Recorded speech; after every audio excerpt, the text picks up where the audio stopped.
នមត្ថរតនតយាសៈសូមក្រាបថ្វាយបង្គំចំពោះព្រះរតនៈទាំង3គឺព្រះពុទ្ធរតនៈ1ព្រះធម្មរតនៈ1និងព្រះសង្ឃរតនៈ1ដោយសេចក្តីគោរពជ្រះថ្លាសូមក្រាបថ្វាយបង្គំព្រះអធិមនីមង្សាងព្រះប្រធានពុទ្ធកសមាគមព្រះសង្ឃខ្មែរសហរដ្ឋអាមេរិកសូមក្រាបថ្វាយបង្គំព្រះកតិសអភិណូប្រាជ្ញសារានព្រះប្រធានគណៈកម្មការនយោបាយនៃពុទ្ធកសមាគមសង្ឃខ្មែរសហរដ្ឋអាមេរិកដោយសេចក្តីគោរពនមស្ការព្រះបញ្ញាបតិបោអសផលព្រះអនុប្រធានទី1នៃពុទ្ធកសមាគមសង្ឃខ្មែរសហរដ្ឋអាមេរិកនមស្ការព្រះពុទ្ធញ្ញាណោអេសិថងអនុប្រធានទី2នៃពុទ្ធកសមាគមសង្ឃខ្មែរសហរដ្ឋអាមេរិកសូមនមស្ការព្រះគ្រូសូនកុសលណាដោយសេចក្តីគោរពជ្រះថ្លាសូមនមស្ការព្រះគ្រូយាងសុចិត្រាសូមនមស្ការគុណចាស់ថៃធាណាដោយសេចក្តីគោរពជ្រះថ្លានិងព្រះមហាថេរាធិរៈគ្រប់ព្រះអង្គគ្រប់ទិសទីនៅជុំវិញពិភពលោកជាសង្ឃសាវករបស់ព្រះដ៏មានពភាកដោយសេចក្តីគោរពជ្រះថ្លាដល់ក្រៃលែងថ្ងៃនេះជាថ្ងៃសុក្រណាថ្ងៃសុក្រ5កើតខែពិសាខឆ្នាំឆ្លូវត្រីស័កពុទ្ធសករាជ2564ត្រូវនឹងថ្ងៃទី16ខែមេសាឆ្នាំ2021ពុទ្ធកសមាគមព្រះសង្ឃខ្មែរសហរដ្ឋអាមេរិកបានធ្វើការផ្សាយបន្តផ្ទាល់ពិសេសរយៈពេល3ថ្ងៃថ្ងៃនេះជាថ្ងៃទី3នៃការប្រារព្ធពិធីបុណ្យចូលឆ្នាំប្រពៃណីជាតិខ្មែរសម្រាប់ព្រះសង្ឃពុទ្ធកសមាគមនៅសហរដ្ឋអាមេរិកក៏បានប្រារព្ធធ្វើតាមវត្តអារាមផងហើយផ្សាយពិសេសនៅតាមបណ្ដាញសង្គម Facebook នៅលើ page ពុទ្ធកសមាគមព្រះសង្ឃខ្មែរសហរដ្ឋអាមេរិក The Cambodian Buddhist Monk Society in USA នឹងផងដែរហើយនឹងផ្សាយបន្តផ្ទាល់នៅលើ YouTube វត្តខ្មែរណាវត្តខ្មែរព្រោះយើងផ្សាយចូលទៅគឺរត់ចូល YouTube និង Auto ផងដែរណានៅក្នុងថ្ងៃនេះកម្មវិធីរបៀបវិរៈនៃកម្មវិធីផ្សាយថ្ងៃទី3វរៈឡើងស័កណាថ្ងៃសុក្រ5កើតខែពិសាខឆ្នាំឆ្លូវត្រីស័កពុទ្ធសករាជ2564ត្រូវថ្ងៃទី16ខែមេសា2021នេះមានវរៈនៃការផ្សាយដូចតទៅទី1គឺប្រកាសហេតុ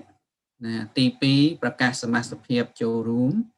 ទី3សូត្រគោរពទង់ជាតិសាសនានិងទង់ព្រះពុទ្ធសាសនាជាខ្សែភាពយន្តទស្សនីយភាពទី4នមស្ការសង្ខេបដោយព្រះភិក្ខុខោសកោវិសុទ្ធិយាងសុចិត្រាទី5កម្មវិធីទី5អត្តន័យនៃវរៈឡើងស័កនិងពិធីកម្មដោយភិក្ខុវណ្ណសវេតណាធម្មមច្ឆន្តិក័យគឺសទ្ធាមនីសុំបញ្ញាកម្មវិធីទី6គឺប្រវត្តិនិងអានិសង្សស្រង់ព្រះដោយភិក្ខុកេសរៈវិនយោសួនកុសលហើយមច្ឆន្តិក័យសន្តានាជជែកគឺសទ្ធាមនីសុំបញ្ញាកម្មវិធីទី7គឺ Happy Khmer New Year ជាភាសាអង់គ្លេសវាគ្មិនដោយក្រុមវិទ្យាស្ថានធម្មកថានិងធម្មពិធីករគឺព្រះភិក្ខុមុនិពតោសុខទេវីកម្មវិធីទី8សារៈប្រយោជន៍នៃពិធីចូលឆ្នាំខ្មែរនិងប្រកាសបិទកម្មវិធីផ្សាយរយៈពេល3ថ្ងៃដោយភិក្ខុបញ្ញាបតិបោបាទសុផលណាមានមច្ឆន្តិក័យគឺភិក្ខុធម្មសេរីសែមចន្ទធីហើយទី9ផ្សាយមេត្តាដោយព្រះគ្រូបញ្ញាបតិបោនិង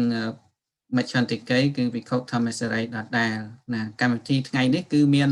9កម្មវិធីដែលយើងត្រូវផ្សាយនៅក្នុងថ្ងៃទី3ជាថ្ងៃឡើងស័កក្នុងថ្ងៃនេះណាអញ្ចឹងកម្មវិធីទី2គឺប្រកាសសមាសភាពណាជាខ្ញុំកណាសូមធ្វើការណែនាំប្រកេនព្រះថេរានុថេរៈគ្រប់ព្រះអង្គញាតិញោមពុទ្ធបរិស័ទចំពោះ សមាជិកភាពដែលបានចូលរួមជាដំបូងនៅពេលនេះគឺទី1គឺព្រះអធិមនីមង្សាងព្រះប្រធាននៃពុទ្ធកសមាគមព្រះសង្ឃខ្មែរសហរដ្ឋអាមេរិកទី2ព្រះកតិសោភិណូប្រាជ្ញសារានជាព្រះប្រធានគណៈកម្មការនយោបាយនៃពុទ្ធកសមាគមសង្ឃខ្មែរសហរដ្ឋអាមេរិកណាហើយទី3គឺព្រះបញ្ញាបតិបោបាតសុផលណាព្រះអនុប្រធានទី1នៃពុទ្ធកសមាគមព្រះសង្ឃខ្មែរសហរដ្ឋអាមេរិកហើយ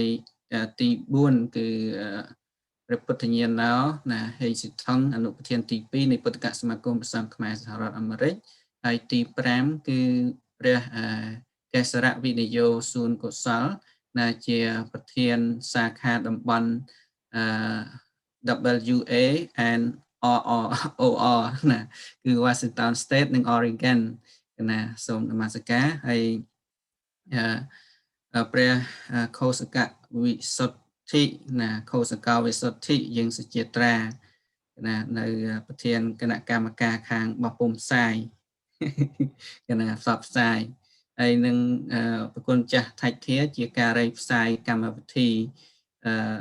បញ្ជាកម្មវិធីផ្សាយហើយខ្ញុំកណាអគ្គលេខាធិការរងវិរិយៈបណ្ឌិតននសរិនណាសូមអរគុណហើយនេះជាសមាជិកភាពដែលបានចូលរួមវគ្គដំបូងហើយបន្តិចទៀតនឹងមានប្រគុណចាស់ជាវគ្គមិននឹងចូលរួមបន្តទៀត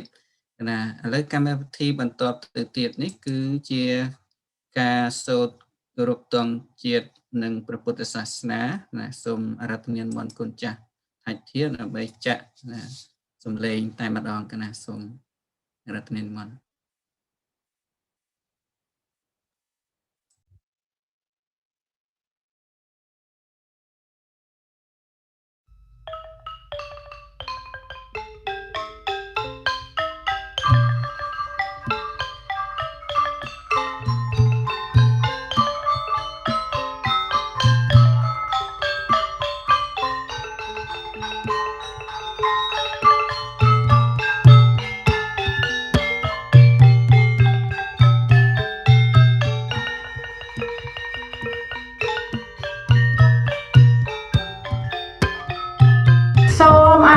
Hãy subscribe cho kênh Ghiền Mì Gõ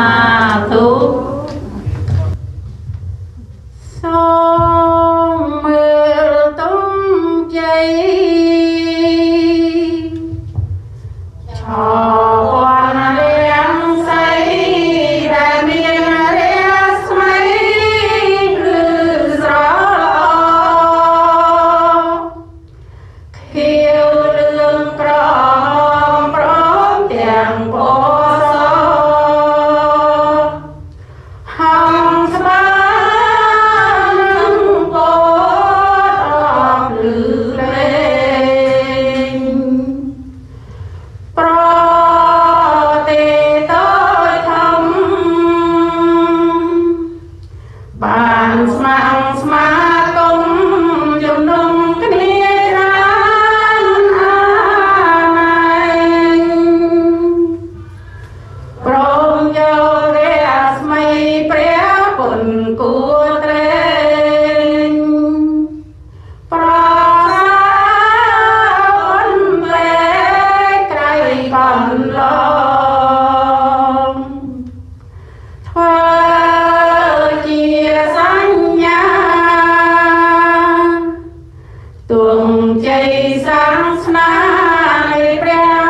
còn càng buông thân rung rương vi sân thay thà hai miền chạy châu sái bình lô ca đại dân trang lá rộn tràn liên miền dân sái cô rung cô chi trong buông priên thô đó có gian tiếng nung tê ra sái hà crom ram prarthna trong ban xanh cây sông dân thang răng chiên nòm khía mấy khuyên cầm thoa nâng ba không tung ruộng ruộng sa mà kỳ bí đình tư mông ta răng ban sông sen sàn tràn rong priềng rõ rinh tàn thoa sắc chân chùa tư căn thán nâng biên chia ti phân tung bán sông sen san chiên nhớ nâng bán soi sông khá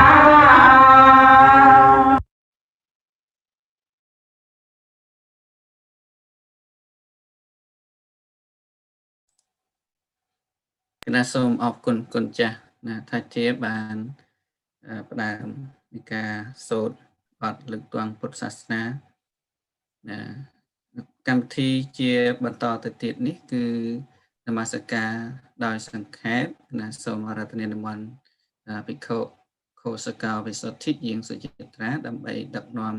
នមស្ការបរតនត្រ័យដោយសង្ខេបណាសូមអរតនានិមន្តទៀត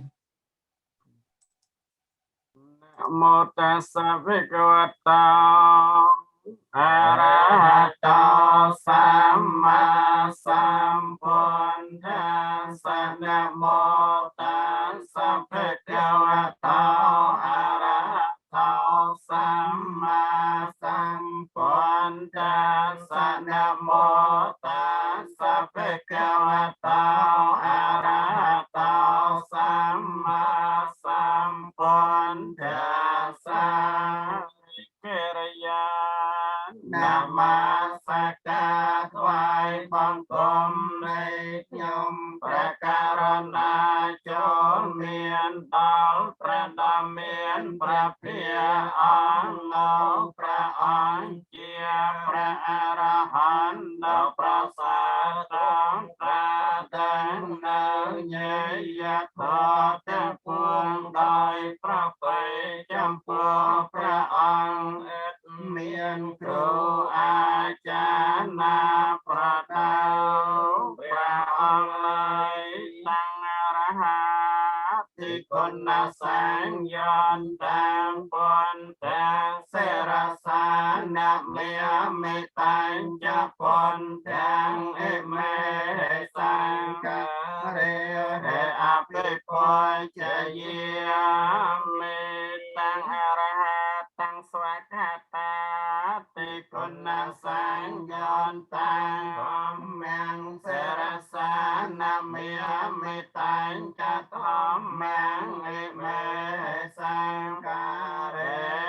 អភិពុជយាមេតាំងសុបដិបណ្ណាទីគុណសង្ញានតាំងសង្ឃាំងសេរសានមេមេតាញ់ចសង្ឃាំងអេមេសង្ការេអភិពុជយាមេនមការៈនៅភាវេនហន្ត្វាសម្ពេអបន្ទវេអនេកាអន្តរាយាពេវ ន្តអាសេតាតដោយអានុភាពនៃកិរិយានមស្ការថ្វាយបង្គំសូមឲ្យកំចាត់បងនៅឧបទ្រពទាំងឡាយថាពួងដាងសេចក្តីអន្តរាយទាំងឡាយជាអនេកចូលឲ្យវិនិច្ឆ័យទៅកំបីមានសេសឡើយកណាមានប្រមាណសុខៈប៉ុណ្ណាគេដល់លោកគ្រូដាក់សម្រាប់សម្បូរកណាគណៈសូមអរគុណគុណចាស់ណាខុសកលវិសុទ្ធិយើងសុចិត្រាគណៈព្រមទាំងញោមណាអាចារ្យបានជួយណាបន្ថែមសម្លេងឲ្យរំពងដោយការប្រពនឹកគុណព្រះរតនត្រ័យដោយសង្ខេបនៅក្នុងឱកាសនៃចូលពិធីចូលឆ្នាំថ្មីប្រពៃណីជាតិខ្មែរគណៈហើយក៏សូមស្វាគមន៍បកណាគុណចាស់ចូលមកថ្មី3ព្រះអង្គទៀតគឺគុណចាស់រតនជោតាកាសវឿនគុណចាស់សត្ថាមនីសូមបញ្ញានិងគុណចាស់វ៉ាន់សវេតគណៈសូមនមស្ការថ្វាយបង្គំគណៈហើយកម្មវិធីយើងជាបន្តទៅទៀតនេះគឺដល់កម្មវិធីទី5គឺអត្តន័យនៃវរៈឡើងស័កនិងពិធីកម្មធម្មវាគ្មិនគឺព្រះភិក្ខុវ៉ាន់សវេតហើយមច្ឆន្តិកៃគឺព្រះភិក្ខុសត្ថាមនីសុំបញ្ញាហើយនឹងកម្មវិធីទី6គឺប្រវត្តិនិងអានិសង្សស្រង់ព្រះធម្មវាគ្មិនគឺភិក្ខុកេសរវិនិយោសួនកុសលហើយមច្ឆន្តិកៃសាកសួរដេញដោលគឺព្រះភិក្ខុសត្ថាមនីសុំបញ្ញាដដែលកណាអញ្ចឹងសូមប្រគល់កម្មវិធីនេះប្រគេនព្រះសត្ថាមនីសុំបញ្ញាដើម្បីធ្វើកម្មវិធីបន្តទៅទៀតកណាសូមអារាធនានិមន្តមិនយុទ្ធទៀតគណៈសាធុគណៈអព្រះគុណច្រើនចំពោះលោកគ្រូអគ្គលេខាធិការរងដែលបានផ្ដល់ឱកាសណាប្រទានកម្មវិធីមកដល់ខ្ញុំប្រកាសណាដើម្បីចាត់ចែងកម្មវិធីបន្តទៀតណាមុននឹងចូលទៅដល់កម្មវិធីទូលព្រះបង្គំខ្ញុំប្រកាសណាសូមក្រាបនមស្ការចំពោះប្រជុំ3នៃបត្រៃសរណៈដោយសេចក្តីគោរព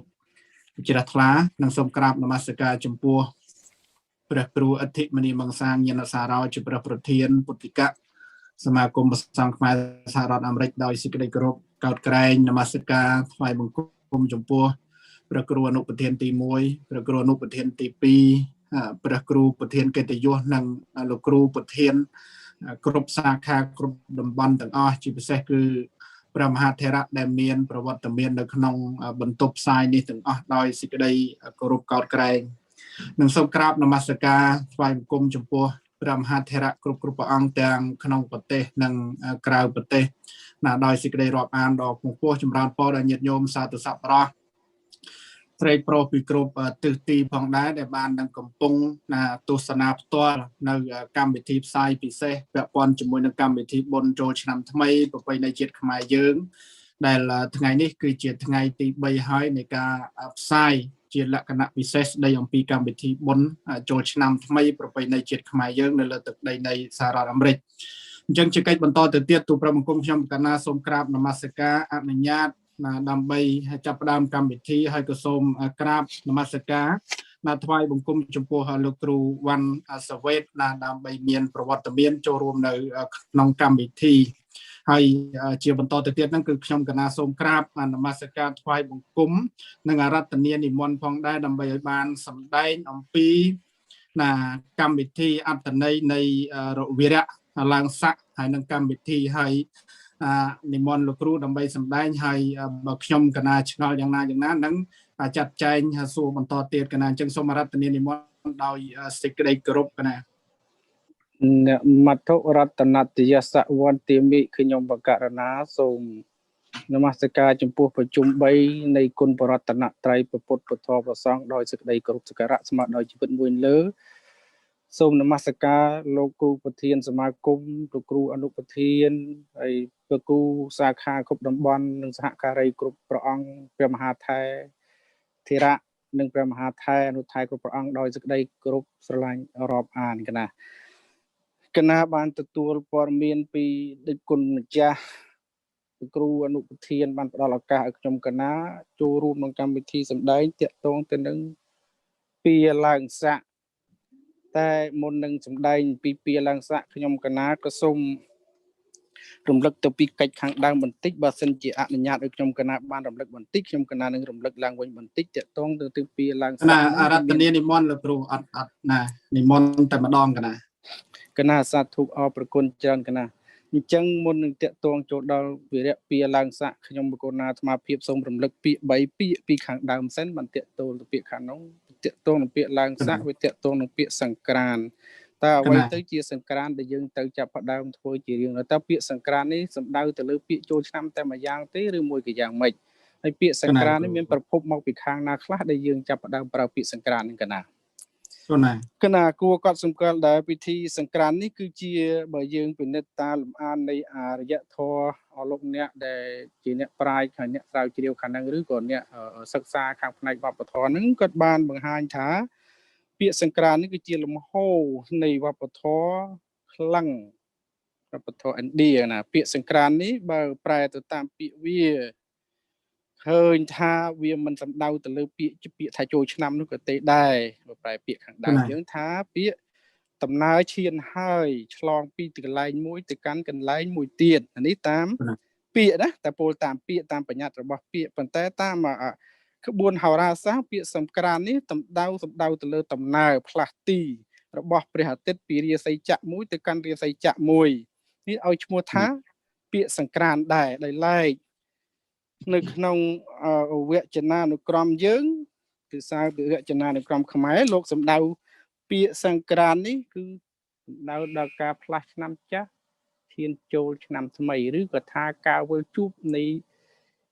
នៃដំណើរព្រះអាទិត្យពីទីខាងដើមទៅដល់ពីខាងដើមទៅទីខាងចុងទីខាងដើមជួបគ្នាឲ្យឈ្មោះហៅថាសង្ក្រាន្តអញ្ចឹងវិរៈសង្ក្រាន្តនេះវាមានពាក្យ3ម៉ាត់ដែលតាក់ទងនឹងសង្ក្រាន្តនេះទី1យើងហៅថាថ្ងៃសង្ក្រាន្តទី2យើងហៅថាវរៈវណ្ណបតទី3យើងហៅថាវរៈឡើងស័ក្តិដូចដែលប្រធានបទបានលើកឡើងងារខាងដើមនេះអញ្ចឹងពាក្យសង្ក្រាន្តខ្ញុំកណាបានបង្ហាញប្រមាណសង្ខេបមានប្រមាណប៉ុណ្ណេះឥឡូវតាក់ទងនឹងពាក្យវរៈវណ្ណបតវិញពាក្យនេះបើគិតតាមស័ព្ទវាមិនមែនជាភាសារបស់ជាតិកំណើតយើងទេបើភាសាកំណើតយើងលោកប្រែថាពាកណ្ដាលគឺថ្ងៃកណ្ដាលលោកប្រើពាកណ្ដាលវិញលោកអាចប្រើថាវរៈវណ្ណបតទេវរៈវណ្ណបតពាក្យនេះសំដៅសេចក្តីថាមិនមែនជាថ្ងៃខាងដើមហើយក៏មិនមែនជាថ្ងៃខាងចុងដែរគឺជាថ្ងៃកណ្ដាលសំដៅយកថ្ងៃមិនមែនជាថ្ងៃសង្ក្រាន្តក៏មិនមែនជាថ្ងៃឡើងស័ក្តិអញ្ចឹងដល់ហៅថាថ្ងៃងងឹតឬក៏ថ្ងៃខ្វាក់នេះវាសមហេតុសមផលមួយយ៉ាងដែរឬយើងហៅថាពាកណ្ដាលមិនមែនជាថ្ងៃសង្ក្រាន្តហើយក៏មិនមែនជាថ្ងៃឡើងស័ក្តិដែរនេះទៅតាក់ទងនឹងវិរៈទាំង3ហ្នឹងឧបមាទីហោថាព្រំដែនសីមាយើងវាមានព្រំដែនថាព្រំដែនខ្មែរព្រំដែនថៃវាមានតំបន់សមិនមែនជារបស់ថៃក៏មិនមែនជារបស់ខ្មែរឯវិរៈវណ្ណបតនេះក៏មានសញ្ញាណប្រហាក់ប្រហែលគ្នានឹងពាក្យនោះដែរកណាហើយដោយឡែកតាក់ទងនឹងពាក្យឡើងស័ក្តិពាក្យឡើងស័ក្តិនេះងុននឹងតាក់ទងនឹងនិយាយអំពីពាក្យថាពាក្យឡើងស័ក្តិក៏សូមបង្ហាញអំពីពាក្យស័ក្តិនេះខាងដើមដែរស្អីទៅស័ក្តិនឹងស័ក្តិមានន័យថាម៉េចពាក្យស័ក្តិនេះបើការយើងមើលពាក្យ2ម៉ាត់ពាក្យ2ដែលមានអានដូចគ្នាតែការសរសេរមិនដូចគ្នាទាំងស្រុងនោះទេស័ក្តិទី1ដែលយើងចំណាំប្រើថាអ្នកមានតួនាទីមានមុខមាត់នៅក្នុងសង្គមគេថាប្រើថាមានតនន្តរស័ក្តិបែបនោះគេសរសេរសនិងកជើងតវាយផាត់ឲ្យមានស្រេកមួយទៀតសំដៅយកតួនាទីឬបុគ្គលណាមួយមានអំណាចកាន់កាប់នៅខេត្តនៅស្រុកនៅភូមិនោះឬក៏មានស័ក្តិ1ស័ក្តិ2ស័ក្តិ3នោះក៏ឲ្យឈ្មោះហត្ថស័ក្តិដែរប៉ុន្តែស័ក្តិដែលយើងសរសេរនេះឱកាសពេលនេះស័ក្តិករាជឬក៏សក្កនេះតែម្ដងមានន័យថាពេលវេលាសម័យកាលកណា អញ្ចឹងស័កនេះបើមែនទេទៅប្រើនៅក្នុងបរិបត្តិស្រុកយើងផ្សេងប្រើនៅក្នុងបរិបត្តិស្រុកដទៃទៀតផ្សេងគ្នាពាក្យស័កនេះដែលយើងហៅថាមុននឹងបកតាពីឡើងស័កថ្ងៃនេះបកពាក្យសក្ការៈនឹងឲ្យអស់ហើយលោកឲ្យអានថាតាមវចនានុក្រមលោកឲ្យអានពាក្យនឹងថាសក្ការៈមិនឲ្យអានថាសក្ការៈទៀតណាអញ្ចឹងសរុបទៅពាក្យមកស័កនៅក្នុងស្រុកយើងនេះយើងប្រើច្រើនរហូតយើងហៅមួយទៀតហៅថាអ្នកក្សត្រយើងមានពីអេកសៈរហូតទៅដល់សម្រិទ្ធស័កទាំង10នេះឲ្យឈ្មោះថាអ្នកក្សត្រគឺឆ្នាំរបស់អ្នកក្សត្រកណាអញ្ចឹងកណាសូមសរុបពាក្យនឹងបន្តិចឡើងវិញថាការរាប់ថ្ងៃខែឆ្នាំឬក៏រាប់ត្រឹមតែឆ្នាំតាមកាលកំណត់ដែលបានកំណត់តាំងទុកពីមួយរៀងមកដោយបុគ្គលអស្ចារ្យណាមួយរូបឬក៏ពពួកជននានុជនគោរពរាប់អានបានកត់ត្រាទុកមិនឲ្យបាត់នេះឲ្យឈ្មោះហៅថាស័កគឺពេលវេលាដែលបានកំណត់ដោយដែលបានពោលពីខាងដើមអញ្ចឹងបើពោលដោយពាក្យស័កនេះទៅខាងសង្គមឥណ្ឌាលោកប្រើប្រាស់ស័កនេះមានដល់ទៅ5កណាស័កទី1លោកឲ្យឈ្មោះហៅថាបុរាណស័កនេះមានអាយុកាលប្រមាណជា2411ឆ្នាំកណាមុនពុទ្ធសករាជយើងកណាម្ចាស់កណាហើយលុះចូលដល់បុរាណស័កនឹងបានប្រមាណជា2411ឆ្នាំនឹងចាប់ផ្ដើមបង្កើតស័កមួយទៀតហៅថាអញ្ជន្តស័ក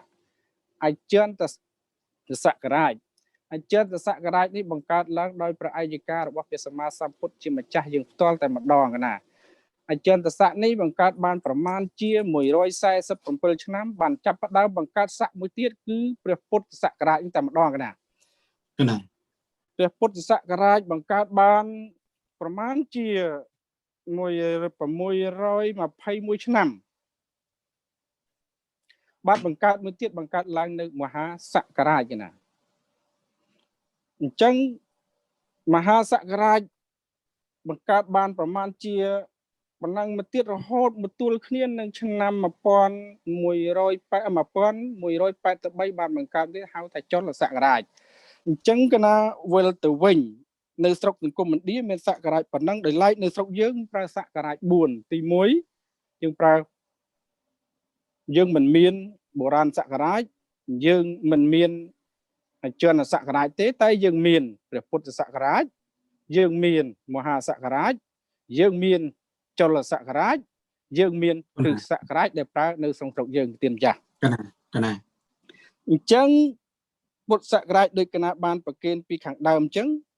កើតឡើងបន្ទាប់ពីអញ្ជន្តសករាជប្រមាណជា147ឆ្នាំបង្កើតបានជាពុទ្ធសករាជមហាសករាជពុទ្ធសករាជកើតបានប្រមាណជា621ឆ្នាំបង្កើតបានជាមហាសករាជហើយចលសករាជបង្កើតបានពុទ្ធបង្កើតបានប្រមាណជា1183បង្កើតចលសករាជតាក់ទងនឹងវិធីចូលឆ្នាំការប្រើប្រាស់នៅសករាជនេះគឺប្រើប្រាស់នៅចលសករាជនេះឯងមិនប្រើប្រាស់នៅមហាសករាជទេហើយក៏មិនប្រើប្រាស់នៅពុទ្ធសករាជដែរគឺប្រើប្រាស់ចលសករាជតាក់ទងនឹងដំណើររឿងរ៉ាវទាំងអស់នេះសករាជនេះមានប្រើនៅក្នុងសង្គមកម្ពុជាយើងដែលបានចារនៅលើសិលាចារឹកមានប្រមាណជា3-4ផ្ទាំងដែលប្រើពាក្យសកៈនេះមិនបង្ហាញថាជាមហាសករាជទេប៉ុន្តែសកៈនេះតំណាងឲ្យមហាសករាជមាននៅលើសិលាចារឹកមានអាកាសការប្រមាណជា291ហើយចារនៅក្នុងឆ្នាំមហាសករាជប្រមាណជា832ដែលត្រូវនឹងគ្រឹះសករាជយើងប្រមាណជា910កណាមានចារនៅក្នុងវិមានអាកាសសិលាវិមានអាកាសនិងសិលាចារឹកមួយទៀតប្រហែលជាសិលាចារឹកទេពប្រណមមិនប្រហែលទេសិលាចារឹកទេពប្រណមចារឡើងនៅក្នុងសកៈប្រមាណជា997ហើយសិលាចារឹកមួយទៀតចារឡើងនៅក្នុងឆ្នាំ964នេះគឺជាបង្ហាញអំពីខ្មែរយើងមានប្រើសករាជនេះជាយូរឆ្នាំមកហើយមិនមែនទៅតែប្រើនាពេលបច្ចុប្បន្ននេះទេតាក់ទងនឹងសករាជដោយឡែកចលសករាជវិញគឺកើតឡើងបើនៅក្នុងសង្គមខ្មែរយើងថាបង្កើតឡើងដោយព្រះបាទបទុមសូរិយាវង្ស ក៏ប៉ុន្តែបើពិនិត្យឲ្យល្អិតឲ្យល្អន់ឲ្យដិតឲ្យដល់បន្តិចទៀតទៅយើងសម្លឹងឃើញទៅថាវប្បធម៌នេះក៏ទទួលយកពីបរទេសដូចគ្នាមិនមែនបង្កើតឡើងដោយប្របាទបទុមសូរិយាវង្សដោយព្រះអង្គឯងផ្ទាល់នោះក៏ទេដែរគ្រាន់តែជាកិច្ចមួយសមស្របនឹងគ្នាដំណើរប្រហាក់ប្រហែលគ្នាបើពិនិត្យមើលទៅមហាចលសករាជនេះតកតងទៅនឹងប្របាទមួយព្រះអង្គដែលជាបរិជារបស់ភូមាពនាមរបស់លោកថាអាណូរដ្ឋាគឺជាអ្នកទើបជំនាញខាងក្បួនហោរាសាស្ត្របានប្រមូលក្បួនហោរាសាស្ត្រពីតំបន់ផ្សេងតកតងតំបន់លង្កាតំបន់ឥណ្ឌាមួយចំនួនដែលមានក្បួនហោរាសាស្ត្រយកមកគុនគូតកតងគ្នាបូកលេខអត្តទៅឃើញថាបង្កើតឡើងនៅចលសករាជនេះគឺសម្រាប់ដំណើរនៃវិរៈចូលឆ្នាំនេះឯងកិច្ចនៃការចូលឆ្នាំរបស់យើងដែលមានវិរៈវណ្ណដែលមានវិហាសង្ក្រានមានវិរៈវណ្ណបតមានវិរៈពីឡើងស័កនេះគឺតកតងទៅតាមដំណើរចលសករាជនេះឯងហើយដំណើរចូលឆ្នាំយើងអត់តកតងទៅតាមដំណើរចន្ទគតិទេគឺធ្វើដំណើរតកតងទៅតាមសុរិយគតិចនាទានម្ចាស់ហេតុមានប្រមាណប៉ុណ្ណេះតកតងនឹងស័កកណាពីឡើងស័កចនាចន័យនោះសូមទានម្ចាស់លេខលោកតាមការគួរកណាទានម្ចាស់កណាអរប្រគុណច្រើនណាព្រះគ្រូណាវ៉ាន់សវេតបានលើកមកណាដោយសេចក្តីពឹស្ដារលំអិតណាពីរោះពិសាហើយស្ដាប់ទៅគឺថាជាចំណេះដឹងមួយណាថ្មីប្លែកសម្រាប់បងប្អូនប្រជាពុទ្ធបរិស័ទយើងទាំងក្នុងប្រទេសនិងក្រៅប្រទេសផងដែរដោយឡែកនៅក្នុងថ្ងៃនេះយើងនិយាយអំពីវិរៈឡើងស័កណាវិរៈឡើងស័កដែលលោកគ្រូបានលើកយកមកបញ្ជាក់ឲ្យប៉ុន្តែជារៀងរាល់ឆ្នាំលោកគ្រូយើងមានស័កហ្នឹងប្លែកគ្នាមានឆ្នាំខ្លះក៏ប្រើថាត្រីស័កជាពិសេសគឺឆ្នាំនេះហើយឆ្នាំខ្លះទៀតមានតោស័កហើយមានអីស័កផ្សេងទៀតចំណុចហ្នឹងយ៉ាងណាដែរលោកគ្រូចំចាស់ណាគឺណាទានម្ចាស់អរប្រគុណច្រើនតកតនឹងលើកបញ្ហាមិញហ្នឹងគេឲ្យឈ្មោះថាឆ្នាំអ្នកខ្សាត់ទានម្ចាស់ឆ្នាំអ្នកខ្សាត់របស់យើងមាន10ទេមានចាប់ពីអេកស័កតោស័កចត្វាត្រីស័កចត្វាស័កបញ្ចស័កឆត្តស័កសត្តស័កសពដាស័កនវស័កសម្រិទ្ធស័កមានតែ10ស័កនឹងទេទានម្ចាស់ស័ករបស់យើងណាស័កឆ្នាំយើងហៅថាអ្នកខ្សាត់តែឆ្នាំអ្នកខ្សាត់ទានម្ចាស់ណាឆ្នាំអ្នកខ្សាត់ឆ្នាំហ្នឹងតើមានប្រវត្តិរឿងរ៉ាវយ៉ាងដូចម្ដេចខ្លះដែរលោកគ្រូដែលយើងត្រូវយកមកប្រើប្រាស់នៅក្នុងសង្គមខ្មែរយើងកណាទានម្ចាស់អរប្រគុណច្រើនតកតងនឹងដំណើររឿងរ៉ាវទាំងអស់នេះកណាក៏អត់មានព័ត៌មានច្បាស់ប្រកបតាហេតុអីយើងយករឿងនឹងមកប្រើប្រាស់ប៉ុន្តែវាមានប្រភពលំអានខ្លះដែលឲ្យយើងអាចសង្ស័យបានតកតងនៅឆ្នាំអ្នកខ្សាត់នេះអត់មានតកតងទៅនឹងកំណត់របស់វប្បធម៌ឥណ្ឌាទេប្រហែលយើងទទួលឥទ្ធិពលពីចិនច្រើនជាងទានម្ចាស់ពីព្រោះ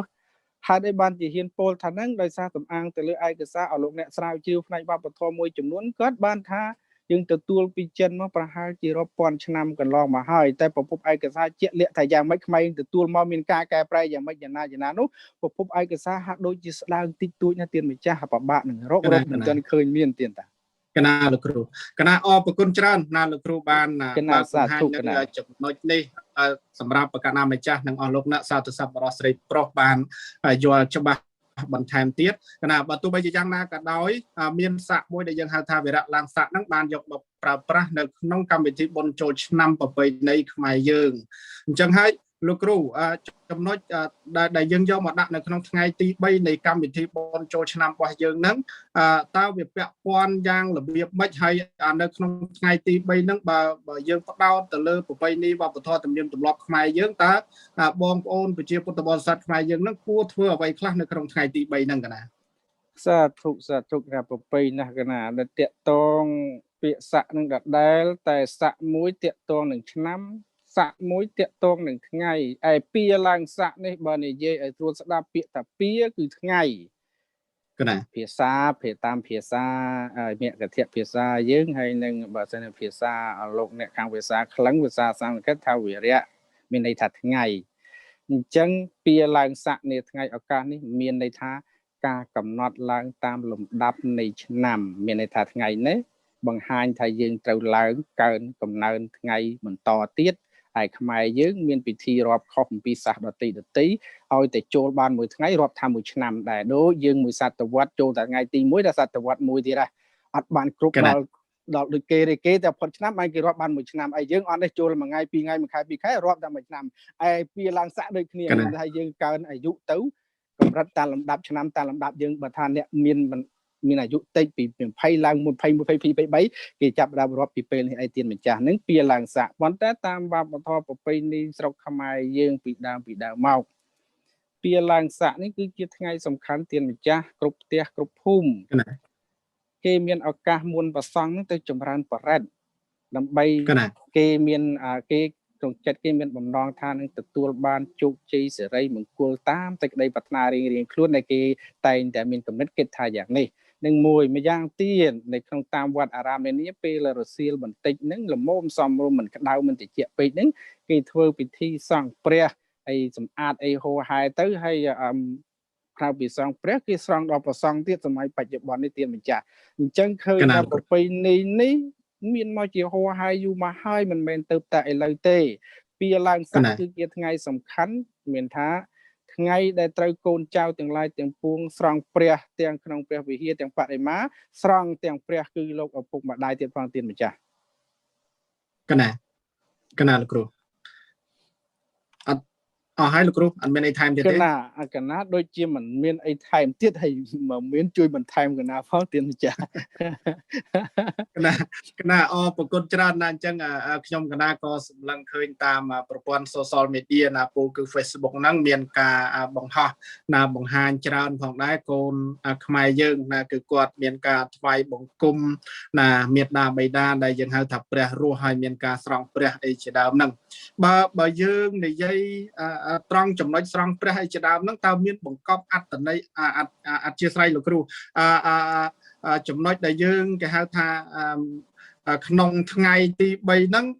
ហេតុអីបានជាចាស់បុរាណយើងចាំបាច់ថាត្រូវមានការស្រង់ព្រះឬក៏អីអញ្ចឹងតើលោកគ្រូមានអាចដឹងអំពីអត្តន័យចាស់បុរាណយើងដែលបានបន្សល់ទុកមកទេកណាកណាទានម្ចាស់ក្នុងសេចក្តីនេះកណាហាក់ដូចជាមិនច្បាស់លាស់នៅក្នុងសេចក្តីនេះទេក៏ប៉ុន្តែបើយើងពិនិត្យមើលតាមលំអានដើមដានពីមុនមកថ្ងៃទី1ហ្នឹងគេចាប់ផ្ដើមធ្វើពិធីបោះអង្គញអីថ្ងៃទី2ទៅអីមានចង្ហាន់វ័នជួនបោះសម្អាតផ្ទះអីហូហែអញ្ចឹងកិច្ចប្រមាណខាងក្រោយគេធ្វើសម្រាប់អ្នកដែលបានតនិច្ចកម្មទៅហើយយល់ថាថ្ងៃទី1គេយកចង្ហាន់វ័នជួនទៅកាន់វត្តអាវាសដើម្បីមានបំណងឧទ្ទិសជូនបេតិជនមួយចំនួនដែលត្រូវជាឪពុកទៅជាម្ដាយញាតិសាច់តាលហិតទាំងឡាយទៅពួងថ្ងៃទី2គេចាប់ដើមលេងពិធីនេះឬក៏ចែកទាយទានអីមួយចំនួនបាទថ្ងៃទី3នេះគេចង់ប្រគេនអាដែងតាក់គេណាទានផ្ទាល់ចំពោះឪពុកម្ដាយគេផងពេលព្រឹកមានបាយមាននំមានចំណីពេលល្ងាចគេត្រង់ទឹកត្រង់អីដើម្បីធ្វើជាកិច្ចតបស្នងសងគុណនិងកតញ្ញូតាធម៌ចំពោះឪពុកម្ដាយដែលបានផ្ដល់កំណើតឲ្យគេព្រោះរយៈពេល1ឆ្នាំគេបានជួបជុំនៅឱកាសជួបជុំគ្នាថ្ងៃចុងក្រោយនេះមុននឹងការលាបាយគ្នាទៅគេមានធ្វើនៅសេចក្តីល្អចំពោះគ្នាទៅវិញទៅមកទៀនចាស់អានេះគាត់ថាបើកិច្ចច្បាស់លាស់ជាងនឹងទៀតកណាដូចជាមិនដឹងទេទៀតកណាអរប្រគុណច្រើនណាស់លោកគ្រូណាដែលបានសម្បទានពេលវេលាក៏ដូចជាចែករំលែកណានៅចំណេះដឹងផ្ទាល់ព្រះអង្គណាចូលរួមនៅក្នុងកម្មវិធីរបស់ពុទ្ធិកសមាគមព្រះសង្ឃខ្មែរសហរដ្ឋអាមេរិកយើងនេះកណាអរប្រគុណច្រើនមែនតើកណាក៏មិនមានសំណួរអីដតីដើម្បីចោទសួរលោកគ្រូទៀតដែរកណាសូមគោរពប្រគេនពរណាក្នុងឆ្នាំថ្មីសូមឲ្យលោកគ្រូមានប្រសុខភាពល្អបរិបូរណ៍ប្រជញ្ញអាយុយឺនយូរណាគង់ជាម្លប់ណាដល់បរិស័ទទូទៅដើម្បីផ្សព្វផ្សាយពុទ្ធសាសនាបែបខ្មែរយើងនៅតំបន់លោកគ្រូបន្តទៀតកណាអរប្រគុណច្រើនកណាចឹងទុកណាអរប្រគុណកណាថ្វាយកណាអរប្រគុណកណាជាកិច្ចបន្តទៅទៀតពាក់ព័ន្ធជាមួយនៅក្នុងថ្ងៃទី3នេះដែរណាយើងមានឃើញសកម្មភាពច្រើនហើយអំបញ្ញមិញលោកគ្រូវ៉ាន់សាវ៉េតណាបានបញ្ជាក់មកហើយអំពីការឡើងសាក់ហើយក៏បានមានធរណដីការៀបរាប់អំពីការស្រង់ព្រះក៏ដូចជាទាំងព្រះពុទ្ធបដិមាក៏ដូចជាណាស្រង់ព្រះរស់ដែលយើងហៅថាមេត្តាបិតានោះអញ្ចឹងមកដល់ត្រង់ចំណុចនេះខ្ញុំបករណាសូមក្រាបនមស្ការថ្វាយបង្គំចំពោះលោកគ្រូកេសរៈវិនិយោណាសួនកុសលដែលជាព្រះប្រធាននៅខាងតំបន់ Washington State កណាដើម្បីមានប្រវត្តិមានចូលរួមបកស្រាយបន្តពាក់ព័ន្ធជាមួយនឹងរឿងរ៉ាវទាំងអស់នេះលោកគ្រូកណាសូមអរតនានិមន្តតើប្រវត្តិនៃការស្រង់ព្រះហ្នឹងតើវាមានរឿងរ៉ាវប្រវត្តិដំណើរដើមតងមកយ៉ាងដូចម្ដេចខ្លះលោកគ្រូកណាសូមរតនានិមន្ត សាធុសូមអនុមោទនាណាជាបឋមសូមគោរពនមស្ការចំពោះគុណពុទ្ធពធប្រសង្ឃជាត្រៃសរណដ្ឋានស្មារតីជីវិតសូមគោរពនមស្ការព្រះគ្រូអធិមនីញាណសារោមង្គសាងជាព្រះប្រធាននៃពុទ្ធិកសមាគមប្រសង្ឃខ្មែរជាទីគោរពសក្ការៈនិងព្រះគ្រូប្រធានគណៈកម្មការនយោបាយនិងព្រះគ្រូអនុប្រធានទាំងពីរព្រះអង្គព្រមទាំងព្រះគ្រូអាកាសលេខាធិការនិងប្រគុណម្ចាស់គ្រូមច្ឆន្តិកៃណាសូមបញ្ញាព្រមទាំងគុណករណាព្រះមហាថេរានុថេរៈគ្រប់ព្រះអង្គណានិងចម្រើនពរជូនពរជ័យសិរីមង្គលវិបុលសុខឱកាសឆ្នាំថ្មីប្រពៃណីជាតិដល់ញាតិញោមពុទ្ធបរិស័ទជិតឆ្ងាយនៅក្នុងដែនដីកម្ពុជាក្រោមក្តីដែនដីប្រជាណាចក្រកម្ពុជាក្តីនៅក្នុងបណ្ដាប្រទេសក្តីនានាក្តីឲ្យបានសេចក្តីសុខចម្រើនឆ្នាំថ្មីគ្រប់ញោមញាតិណាជាងទេនៅក្នុងឱកាសថ្ងៃប្រសពផ្សាយពិសេសពិធីបុណ្យឆ្នាំថ្មីប្រពៃណីជាតិដែលព្រះគ្រូមច្ឆន្តិកៃដែលបានដណ្ដឹងសួរអំពីប្រវត្តិរឿងរ៉ាវនៃពិធីស្រង់ព្រះស្រង់ប្រសង់និងមេត្តាបិតាចាស់ព្រឹទ្ធាចារ្យញាតិកាគ្រូបាអាចារ្យមានដំណើរដើមតោងតាំងពីពេលណាមកណាដូច្នេះខ្ញុំប្រកាសណាអាត្មាភាពសូមអនុញ្ញាតថ្លែងសម្ដែងពីប្រវត្តិដើមតោងដែលបព្វបុរសដូនតារបស់យើងនឹងយកកិច្ចដ៏ពិសេសហៅថាស្រង់ព្រះស្រង់ប្រសង់មេត្តាបិតាគ្រូឧបជាយាចាញាតិការបស់ផងខ្លួននៅក្នុងថ្ងៃវិរះឡើងសក្រាចថ្មីដែល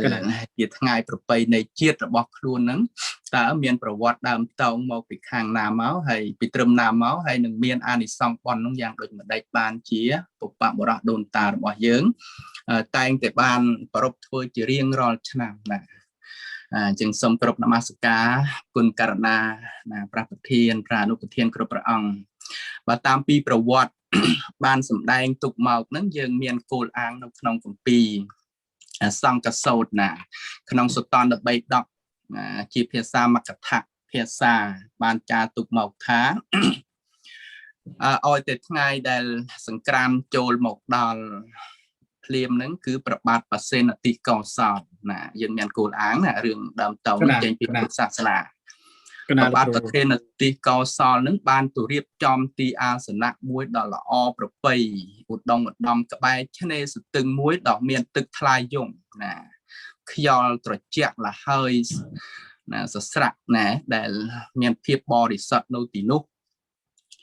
រៀបទីអាសនៈដ៏ស្អាតបរិសុទ្ធនេះហើយក៏អារាធនានិមន្តព្រះសម្មាសម្ពុទ្ធបរមគ្រូជាម្ចាស់នៃយើងព្រមទាំងព្រះភិក្ខុសង្ឃដើម្បីស្រង់ទឹកណាដើម្បីស្រង់ទឹកកណាលោកគ្រូរួចពីបានស្រង់ទឹកនឹងរួចហើយក៏ប្របាទបសេនតិកោសលបានធ្វើកិច្ចសមាទានសិលណាបានធ្វើកិច្ចសមាទានសិល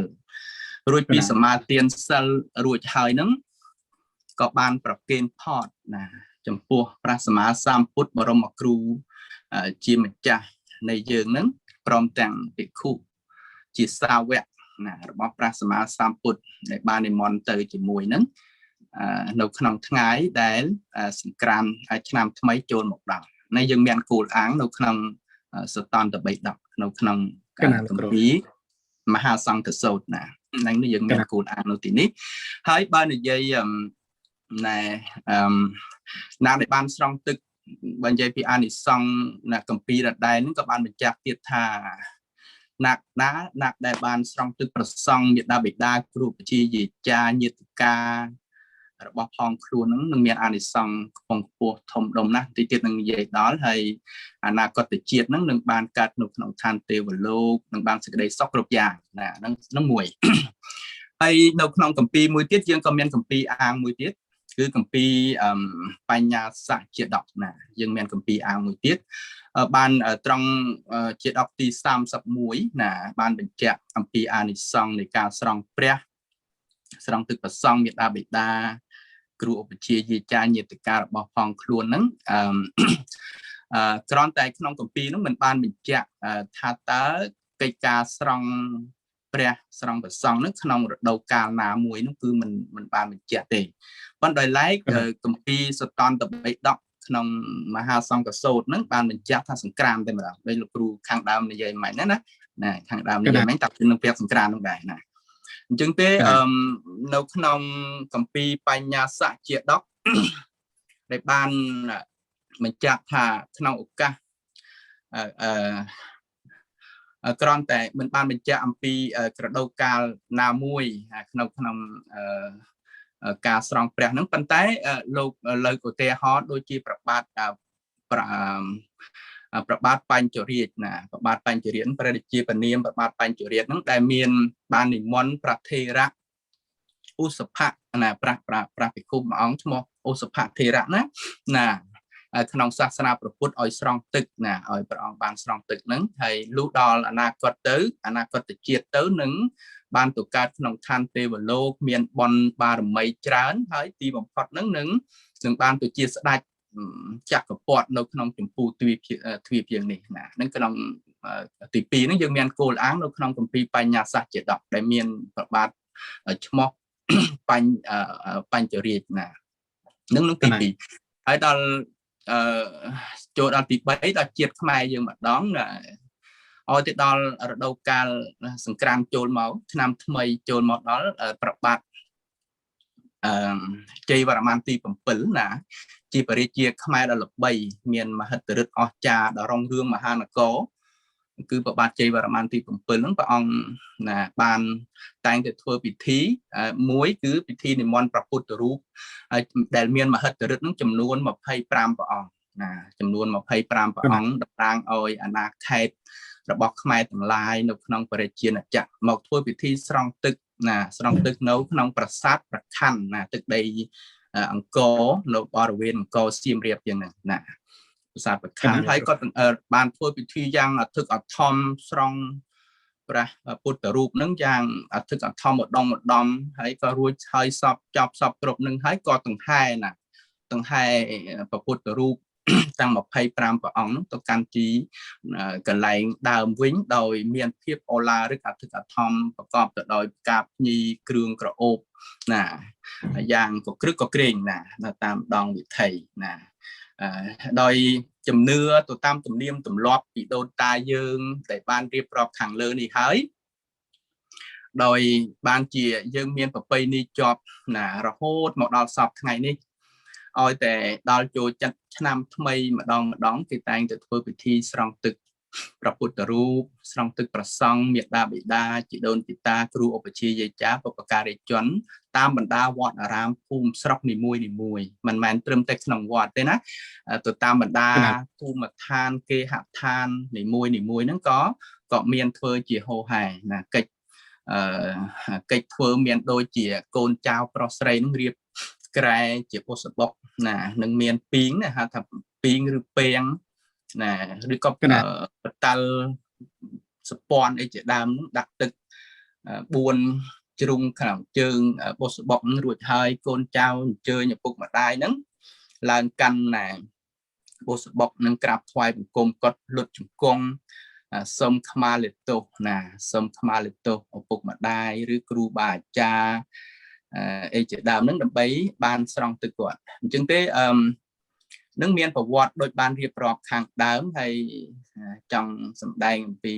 គុណប្រយោជន៍យ៉ាងដូចម្ដេចបានជាខ្មែរយើងលើកយកពិធីស្រង់ព្រះ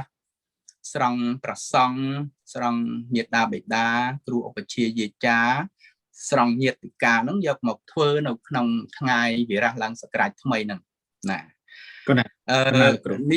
នេះជាទំនៀមមួយដែលមានខ្លឹមសារដ៏ជ្រាលជ្រៅសម្ដែងអំពីភាពសាមគ្គីបើនិយាយក្នុងគ្រួសារហ្នឹងគឺកូនដែលមានប្រមាណទាំង10ហ្នឹងគឺមកទាំងអស់ណាមានកូនមានចៅមានចៅទួតចៅលួតអីហ្នឹងគឺមកថ្វាយបង្គំឪពុកម្ដាយទាំងអស់ហ្នឹងដើម្បីក្រែងលោថាក្នុងមួយឆ្នាំកន្លងផុតទៅដូចជាឆ្នាំជូតទោស័កកន្លងផុតទៅកូនចៅនឹងមានការលើសលុះខុសឆ្គងទៅដោយកាយកម្ម3វិច័យកម្ម4មនោកម្ម3ណាមិនសមប្រពៃជាមួយឪពុកម្ដាយជាមួយគ្រូបាអាចារ្យរបស់ផងខ្លួននោះនៅក្នុងថ្ងៃនេះណាក្នុងថ្ងៃឡើងសក្រាចថ្មី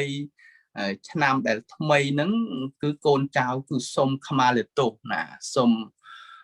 អហោសិកម្មនៅទោសានុទោសទាំងឡាយទាំងពួងដែលកូនចៅបានប្រព្រឹត្តកន្លងរួចទៅហើយដោយចេតនាក្តីអចេតនាក្តីនេះជាគុណតម្លៃមួយធ្វើឲ្យពូជខ្មែរយើងជាពូជដែលចេះគោរពបើនិយាយក្នុងកិច្ចគោរពហ្នឹងគឺគោរពយ៉ាងជ្រាលជ្រៅដែលបញ្ជាក់បានអំពីទឹកដោះត្រជាក់ណាគេហៅថាទឹកអមរិតណាដល់ត្រជាក់ត្រជុំភាពបរិសុទ្ធថ្លាស្អាតហ្នឹងលើកស្រោចចំពោះមេត្តាបិតារបស់ផងខ្លួនដោយគ្រឿងក្រអូបមានប្រការម្លិះហើយជាដើមហ្នឹងទឹកចិត្តមេត្តាបិតាពេលដែលឃើញកូនមានភាពទូតន់ដល់ល្អពូរផងល្អប្រពៃពលនុពាក្យសុំទោសសានុទោសផ្សេងហ្នឹងទឹកចិត្តរបស់គាត់សប្បាយណាគឺសប្បាយរីករាយហើយឲ្យប៉អឲ្យជ័យកូនចៅផៅដណ្ដាហ្នឹងមួយទៀតសតនោះដើម្បីសម្ដែងក្នុងការសាមគ្គីភាពក្នុងសង្គមគ្រួសារមួយណាក្រែងលោបបងទី1បងទី2វាមានកោះតែងខ្វែងគំនិតគ្នាមិននិយាយរកគ្នាអស់ចង់មួយឆ្នាំហើយណាមិនមើលមុខគ្នាមិនអើពើដល់គ្នានឹងគ្នាទេធ្វើអីក៏ធ្វើស្រេចតែឯងអីជាដើមអញ្ចឹងដល់ថ្ងៃនោះដល់ថ្ងៃប្រពៃណីនោះមកជុំគ្នាមកណាយីជួបគ្នាតែយើងណាជាងទេស្រាប់ទេពលនោះពាក្យមួយដល់ល្អណាសូមខមាទោសពុកម្ដាយទាំងអស់គ្នាទាំងបងទាំងប្អូនដើម្បីមកស្រោចទឹកម្ដាយឪពុកនឹងហើយម្ដាយឪពុកតោងតែមានការព្រៀនបដៅដល់កូនណាឲ្យស្រឡាញ់រាប់រកគ្នាណាមើលជួយយកអាសាថែរក្សាគ្នាជាបងជាប្អូននឹងកុំតោះតែងខ្វែងគំនិតគ្នាជាដើមខំប្រែងរកស៊ីនឹងគេកុំដេកច្រើនកុំដើរច្រើនអីជាដើមឡាក់ណាទាំងអស់ហ្នឹងកូនដែលនៅក្នុងបន្ទុកគ្រួសារហ្នឹងមាន5 6 7 8 10អីជាដើមហ្នឹងវាអាចប្រោមព្រៀងឯកភាពគ្នានៅក្នុងថ្ងៃនោះបានយ៉ាងច្រើនណាបានយ៉ាងច្រើនមួយកម្រិតទៀតណាហើយដល់ចំណែកខ្លឹមសារអត្តន័យរបស់ការស្រង់ប្រសង់ហ្នឹងក៏បានមិនខុសគ្នាប្រមាណនេះក៏បញ្ជាក់ពីប្រយោជន៍បច្ចុប្បន្នគឺដូចជាគ្រូឧបជាយាចាគ្រូអាចារ្យដែលបានបង្ហាត់បង្រៀនទាំងកូនសិស្សកូនកុនមាននេនមានភិក្ខុភាវៈអីជាដើមណាយើងធ្វើកិច្ចវន្ទាគ្រូដើម្បីសូមខមាលទោសស្រង់ទឹកហ្នឹងជាភាពបង្ហាញឲ្យឃើញការគោរពបប្រតិបត្តិគ្រូខ្លាំងណាស់ណាហើយដោយសូមទោសសូមពៃបើសិនជាមានការខុសឆ្គងរំលងដោយអកប្បកិរិយាណាមួយដែលមិនសមប្រតិទឹកចិត្តចំពោះគ្រូអីជាដើមហ្នឹងសូមគ្រូលើកលែងទោសសានុទោសអីជាដើមណាកាលណាធ្វើរាល់ឆ្នាំកាលនៅកម្ពុជាក្រោមហើយដែលធ្វើទៅដល់ឧបជាទៅនិមន្តទៅស្រោចទឹកហ្នឹងលៀងប្របាទលៀងដែលប្រហោះព្រះអង្គខ្នងអីចង្កេះអីដោះអស់ហើយណាដល់ជាងទៅបើនិយាយអំពីយើងថាអានិសង្សទៅជាតិមុខហ្នឹងវាដូចជាយូរអង្វែងយើងណាខ្លះក៏ជឿណាខ្លះមិនជឿប៉ុន្តែបើនិយាយអំពីគុណតម្លៃគុណប្រយោជន៍បច្ចុប្បន្នណាខ្លួនឯងណាកំពុងធ្វើនោះមានចិត្តគឺថារំភើបណាពេលដែលបានធ្វើអញ្ចឹងចិត្តរំភើបចិត្តនោះដូចថា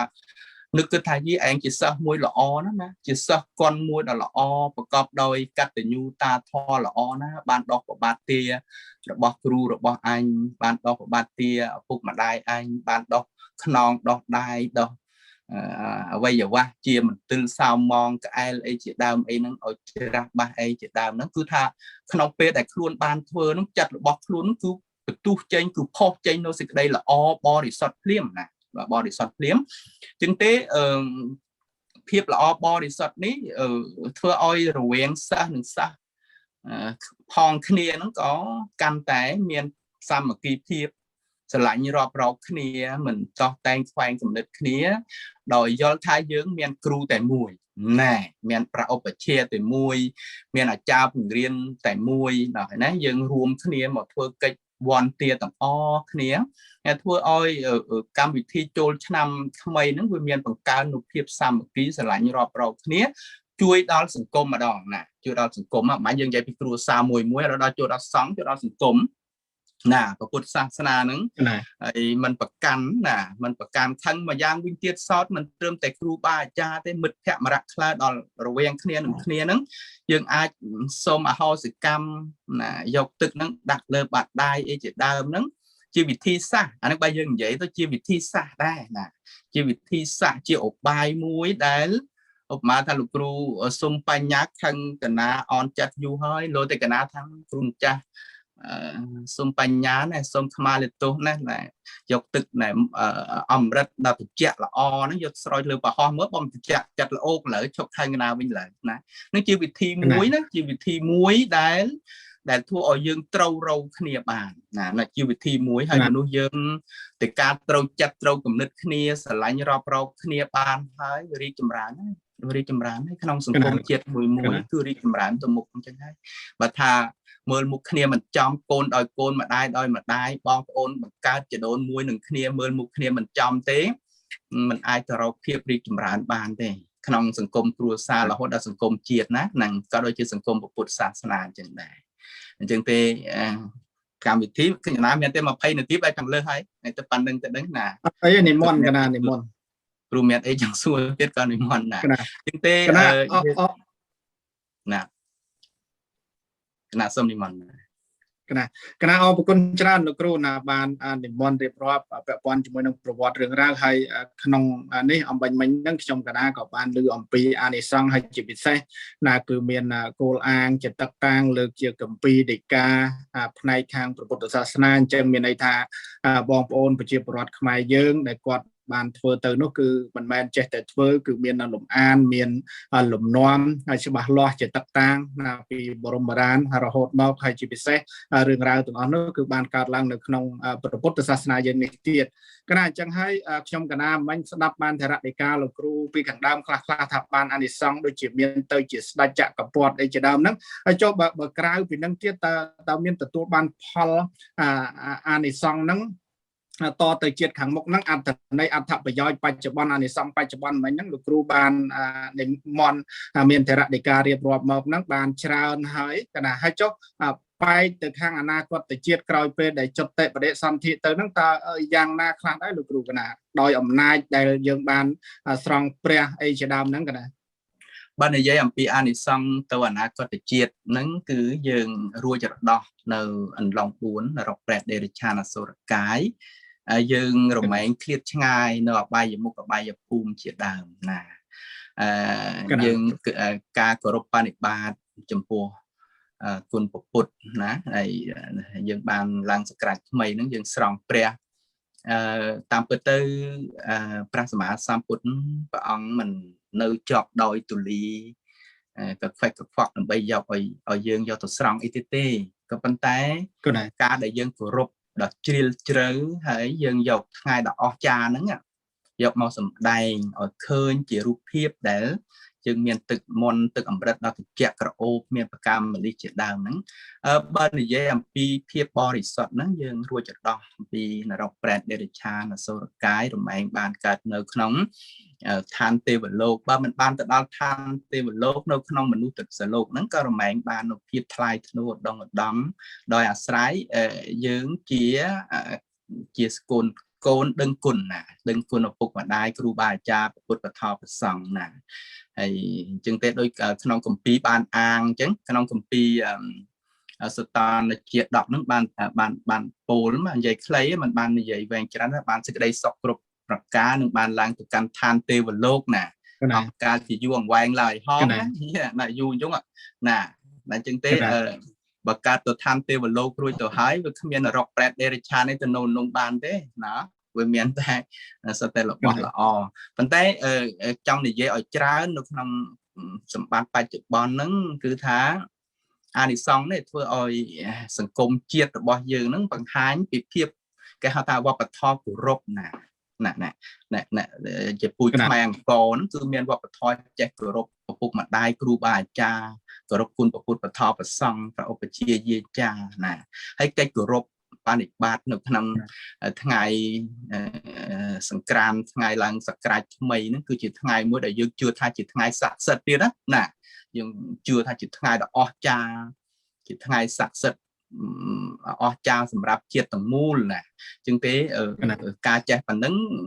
សម្ដែងឲ្យឃើញថាពលរដ្ឋខ្មែរកូនខ្មែរអ្នកកាន់ពុទ្ធសាសនាមានពូជអម្បូរដូនតារបស់ខ្លួនរៀងមករហូតតាំងពីប្របាទជ័យវរ្ម័នទី7ហោហែរៀងមកធ្វើឲ្យខ្មែរយើងមានភាពអានិសង្សគឺឲ្យគុំតកើងរងរឿងចឹងមកឲ្យខ្មែរស្រឡាញ់គ្នារាប់រោគ្នាអត់អន់នៅទោសសានុទោសដល់គ្នានឹងគ្នាចេះយកជួយអាសាចេះជួយយកអាសាគ្នាជាដើមឡើងណានឹងអានិសង្សហ្នឹងគឺយើងត្រូវការចាំបាច់នៅក្នុងសង្គមបច្ចុប្បន្នណាគណៈសូមអនុមោទនាគណៈសាធុគណៈព្រះគុណច្រើនលោកគ្រូគណៈពិតប្រកបណាស់ណាគឺក្នុងនាមយើងជាម្ចាស់វប្បធម៌ម្ចាស់ប្រពៃណី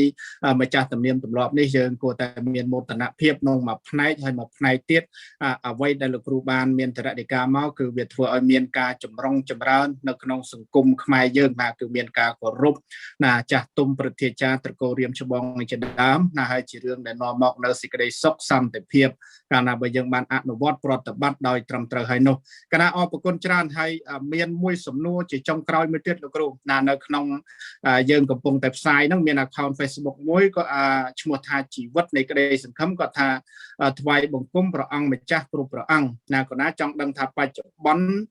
សម័យណាព្រះសោតានិងព្រះអរហន្តតើមាននៅក្នុងភពមនុស្សឬទេណាហើយអានេះគ្រាន់តែជាអ្វីដែលគាត់លើកមកសួរទេប៉ុន្តែសំណួររបស់ខ្ញុំកណាវិញចង់សួរថានៅក្នុងថ្ងៃវិរៈឡើងស័កនឹងផងដែរតើវត្តលោកគ្រូមានការដឹកនាំធ្វើដោយរបៀបយ៉ាងណាខ្លះកណាសូមរតនានិមន្តលោកគ្រូកណាខ្ញុំវត្តខ្ញុំកណានឹងតែងតែប្រព្រឹត្តធ្វើតាមលំអានដោយបានរៀបរាប់កន្លងហើយអ្វីដែលខ្ញុំកណាបានរៀបរាប់ហើយនឹងគឺបានធ្វើអញ្ចឹងហើយប៉ុន្តែដោយឡែកកន្លងហើយឆ្នាំជូតតោស័កហ្នឹងអត់បានធ្វើទេណារក COVID ណាប៉ុន្តែឆ្នាំនេះបន្តជា COVID ក៏ដោយក៏នៅតែលបពួនធ្វើស្ងាត់នៅមុខបច្ចេកដីវឌ្ឍនានៅខាងមុខបច្ចេកដីហ្នឹងបានន័យថាវានៅខាងក្រោយគេមើលអត់ឃើញណាគេមើលអត់ឃើញចង់ឲ្យគេឃើញថាយើងវាអ៊ូអែទេណាលោកគ្រូប្រធានលោកគ្រូប្រធានគណៈកម្មការនយោបាយស្គាល់លោកធ្លាប់មកដល់ណាលោកគ្រូសុំបញ្ញាក៏ស្គាល់ដែរខាងមុខគណៈធ្លាប់និមន្តទៅដល់ម្ដងធ្លាប់មកកថានទានកន្លែងស្ងាត់អត់មានអ្នកឃើញទេជាងទេវត្តគណៈធ្វើមើលក្នុង Facebook គណៈ live គណៈ share ក្រោយៗនោះក៏ឃើញបានប្រព្រឹត្តធ្វើជារៀងរាល់ឆ្នាំណាហើយឥឡូវមុននឹងបញ្ចប់លាគ្នាហ្នឹងក៏និយាយតាក់ទិនប្រវត្តិស្រង់ព្រះស្រង់ប្រសង់ស្រង់មេដាបិតាគ្រូឧបជាយាចាហ្នឹងមកដល់សម័យសពថ្ងៃហ្នឹងដោយអាស្រ័យរឿងស្រង់ទឹកហ្នឹងយើងវាមានប្រពៃណីបែកคล้ายពីជាតិសាសន៍ដតីដែលនៅជិតក្បែរខាងហ្នឹងសូមផ្ដាំផ្ញើដល់យុវជនយុវតីនារីកំឡោះនៅស្រុកកម្ពុជាក្រោមក្តីប្រជាណាចក្រកម្ពុជាយើងនេះក្តីណាណែសូមកុំយកធុងអីប៉ោតអីដាក់តាមផ្លូវឲ្យសាច់ចោះសាច់ឡើងអញ្ចឹងវានាំឲ្យវាមានការគ្រោះថ្នាក់ដល់អ្នកបើកបរជាពិសេសម៉ូតូគ្នាកិច្ចគ្នាអីហ្នឹងនេះជាមិនមែនជាវប្បធម៌របស់យើងទេណាយើងស្រង់ព្រះវាមានរបៀបដូចរៀបរាប់ខាងដើម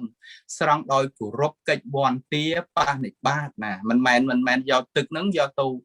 សាច់បាច់តាមផ្លូវដងវិថីឲ្យគ្នាដួលជិះម៉ូតូបែកមុខបែកមាត់ហ្នឹងទេហ្នឹងប្រពៃណីនេះមិនមែនជាប្រពៃណីរបស់ខ្មែរយើងទេគឺជាប្រពៃណីដែលคล้ายពីជាតិសាសន៍ដតីហើយយើងឥឡូវក៏ឃើញមានទាំងផាតម្សៅអីជូតមុខជូតអីហ្នឹងសាច់ទឹកគ្នាដាក់ចោះដាក់ឡើងវាទៅជាលបែងលេងសើចមិនคล้ายភ្នូណាអញ្ចឹងសង្ឃឹមថាកូនខ្មែរយើងក៏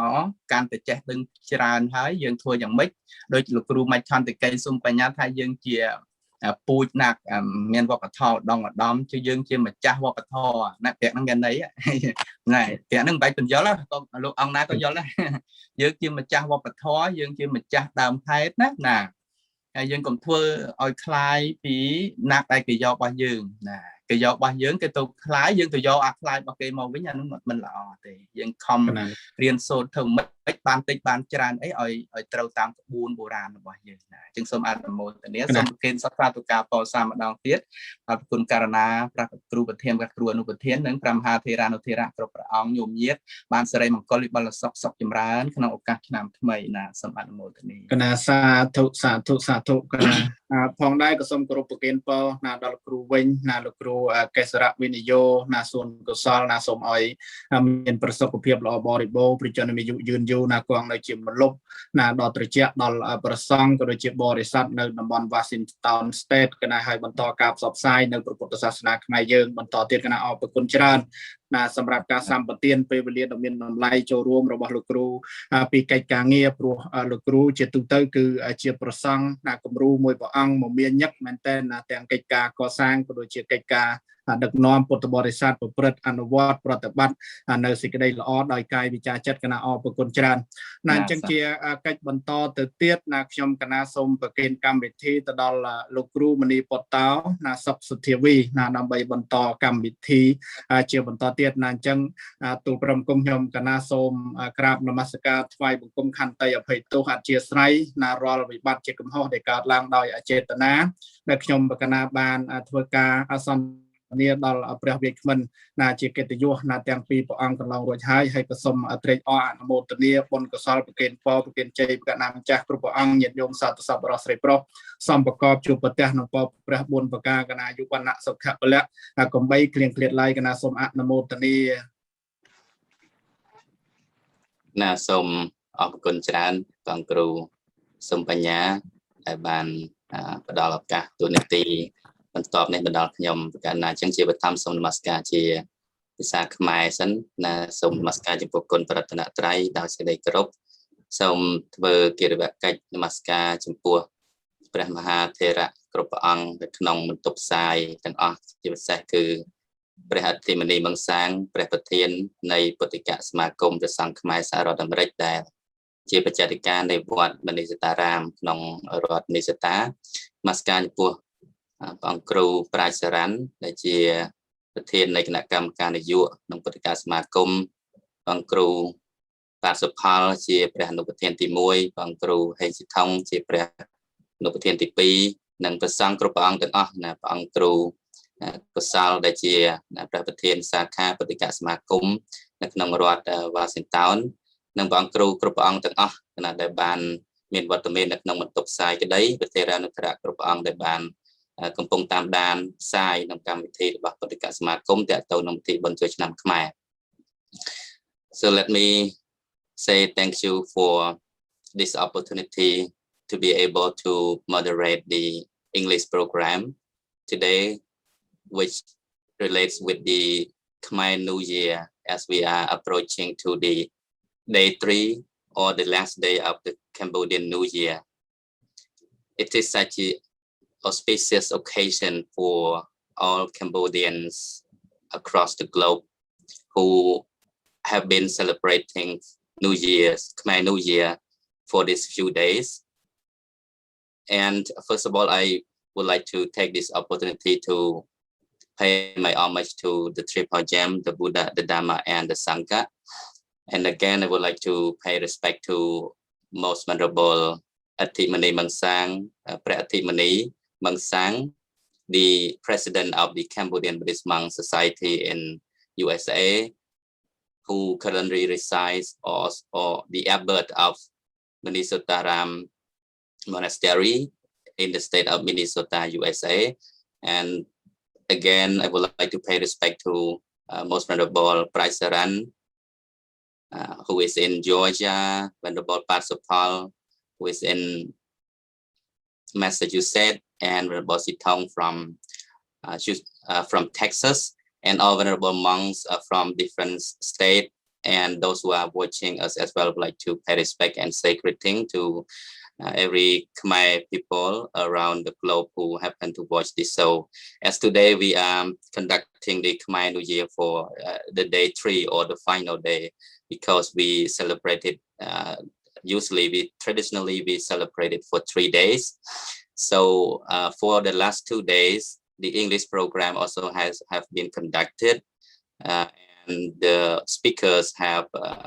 delivered a lot of information containing with the Khmer New Year, about the meaning, about the purpose of the Khmer New Year, the benefit and the activities that exist in each and every day of the New Year. So again, for the last day, I would like to create some question for our speakers joining with us. It is a great honor for all of us today. I have invited Venerable Kassapa Khon-Khamara, who currently resides in the Vipassana Thurya Buddhist Center of the Kingdom of Cambodia. And Venerable is also the lecturers, also the meditation trainer in Phnom Penh, Cambodia right now. And again, also I have invited Sister Jenny, who is also currently reside in Seattle. And she is the first generation of Cambodian American who was born and raised in Seattle. And hopefully we can learn a lot from both of the speakers, especially Sister Jenny, who was born here. And so we could learn, I think we can learn a lot from you as a Cambodian American who grows up and witnessed the celebration of Khmer New Year in America, especially in the state of Washington. And without further ado, I would like to, because we have around 30 to 40 minutes for this English program. So I hope that within this very short period of time, we could make the best use of our time to cover as much as possible in English version in the hope that this information can be helpful to our younger generation to be able to understand about the Khmer culture, especially the traditional, the rituals, practices that contain in the Khmer New Year itself. Like today is the third day or the last day of Khmer New Year. One of the most important activity in the third day is about basing the Buddha statue, as most venerable speakers here have been mentioning about the Piti Srang Preh, or basing the Buddha statues. And some people also, they do basing their elders, their parents, their grandparents. So it would have some lesson learned from that activity.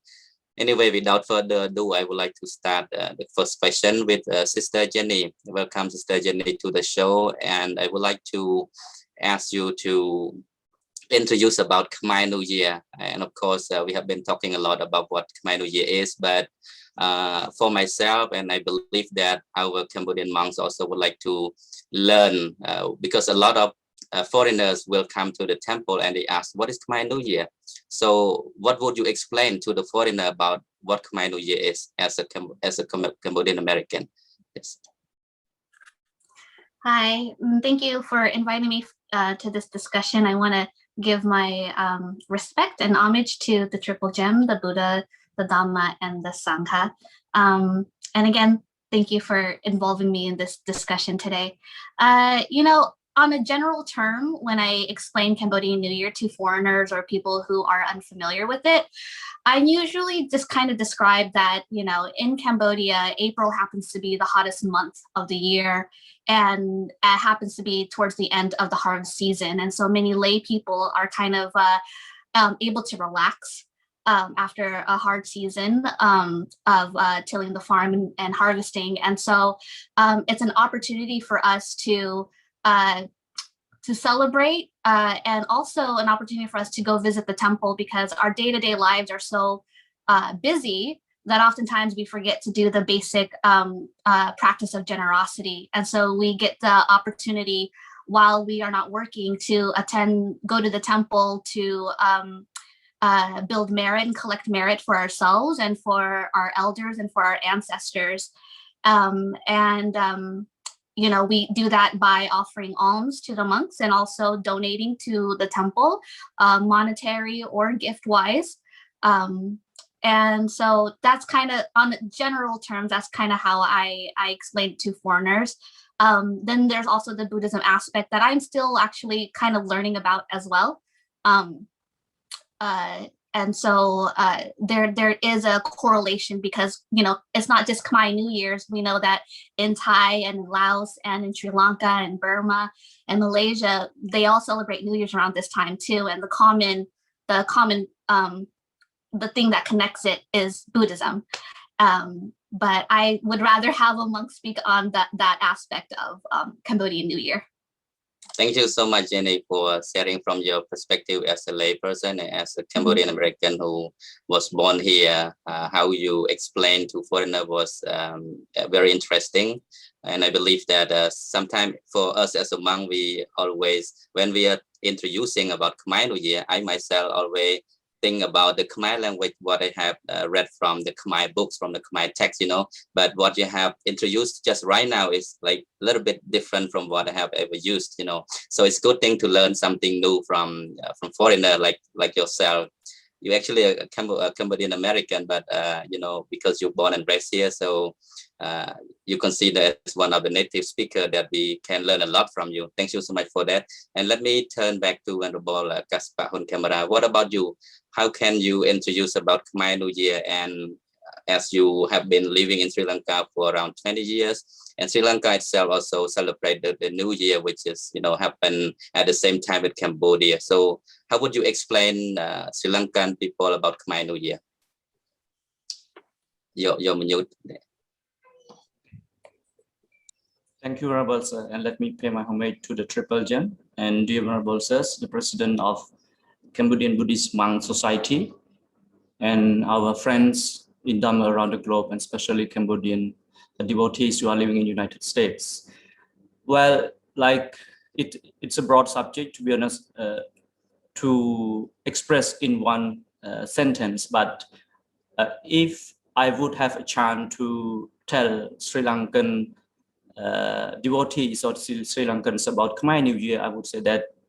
it is a unification of religious, cultural, traditional elements, or I would say that it kinds of practices unify the three elements together, and to show the world that during Khmer New Year we not just practice Buddhism, but we practice we respect our traditions, and in terms of culture that we have been hand over that by our ancestors. So another term I would say that this is the unique Khmer identity. This is our national day, and I would say that it is a spiritual transition. It is a spiritual transformation, or we would say that it is a spiritual innovation, that whatever we have done in the past, we will change it, or we will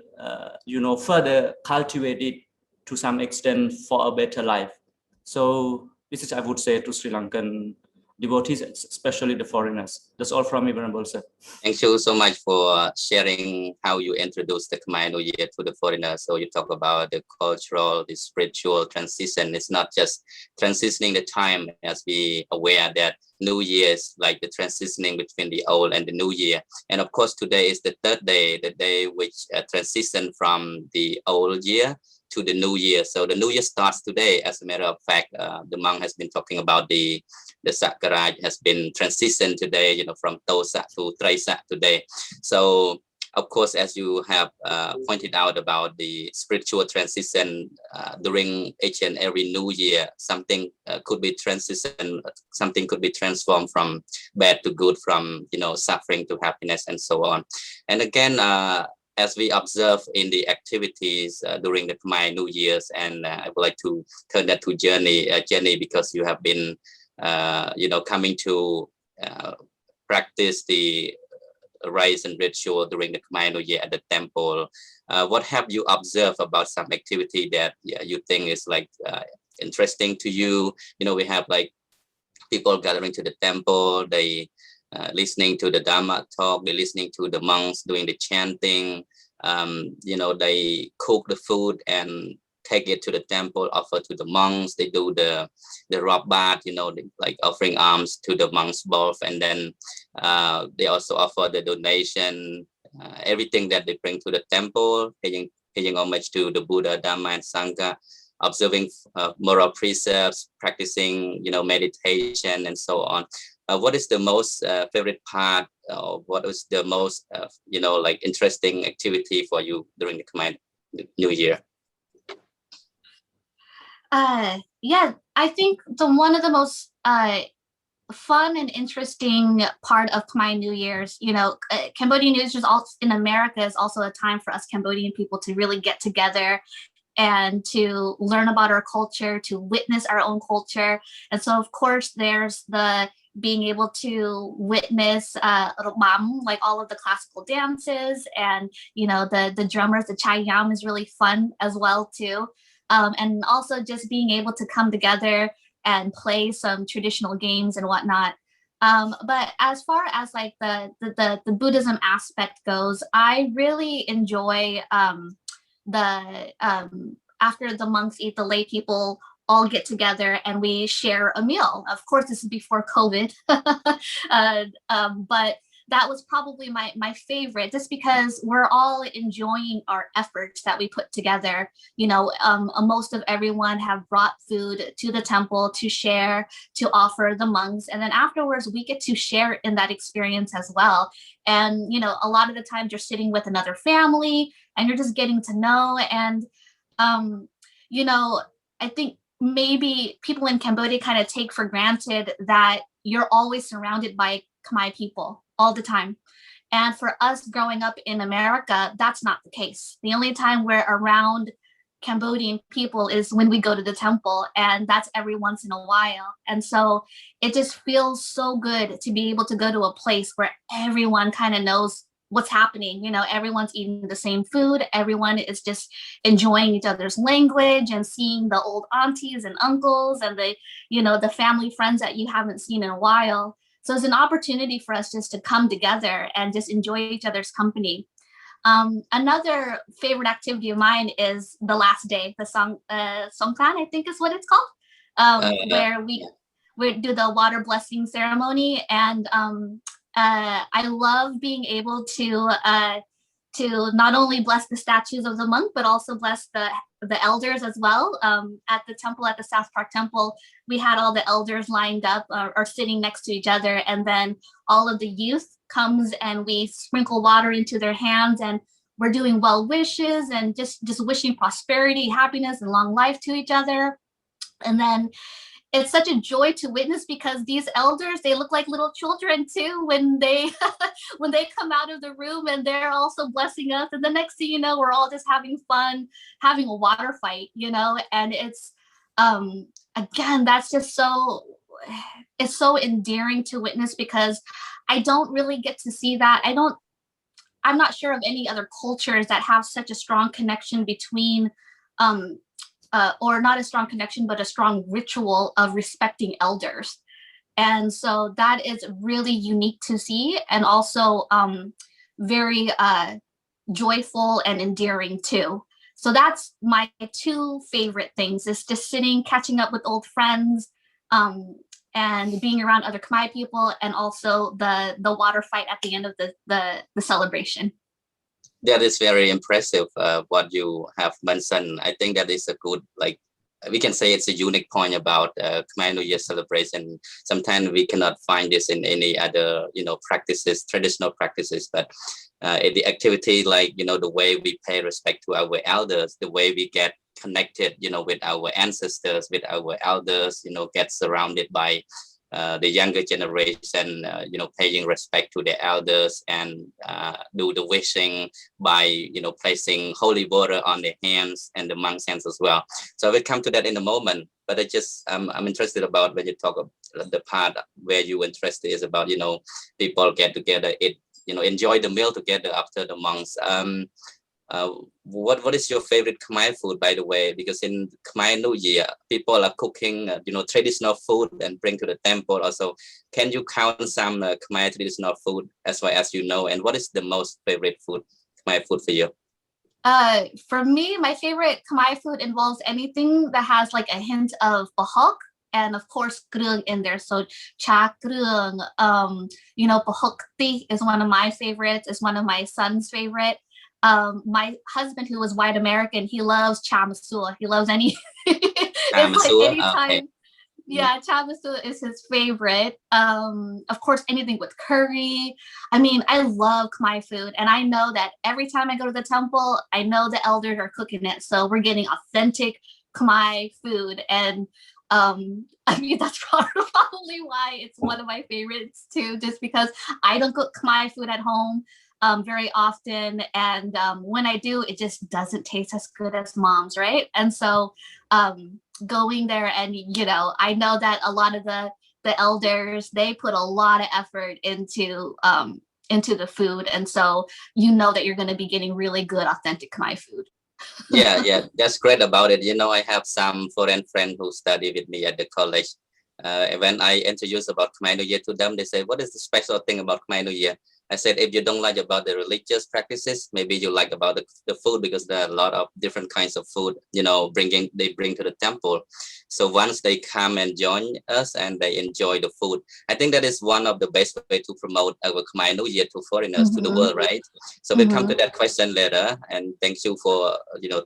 raising about some unique activity we have in the Khmer New Year. So let me move back to Venerable Kassapa.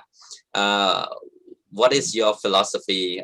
about the, you know, Piti Sarang Preh, or the way we base the Buddha statues, and also the way we pay respect to our elders, our parents, by placing holy water or basing them with, you know, perfume water, like Jenny was just saying? What is your idea concerning about it? Is it a good way to, you know, interact between the younger generation and with the elder generation?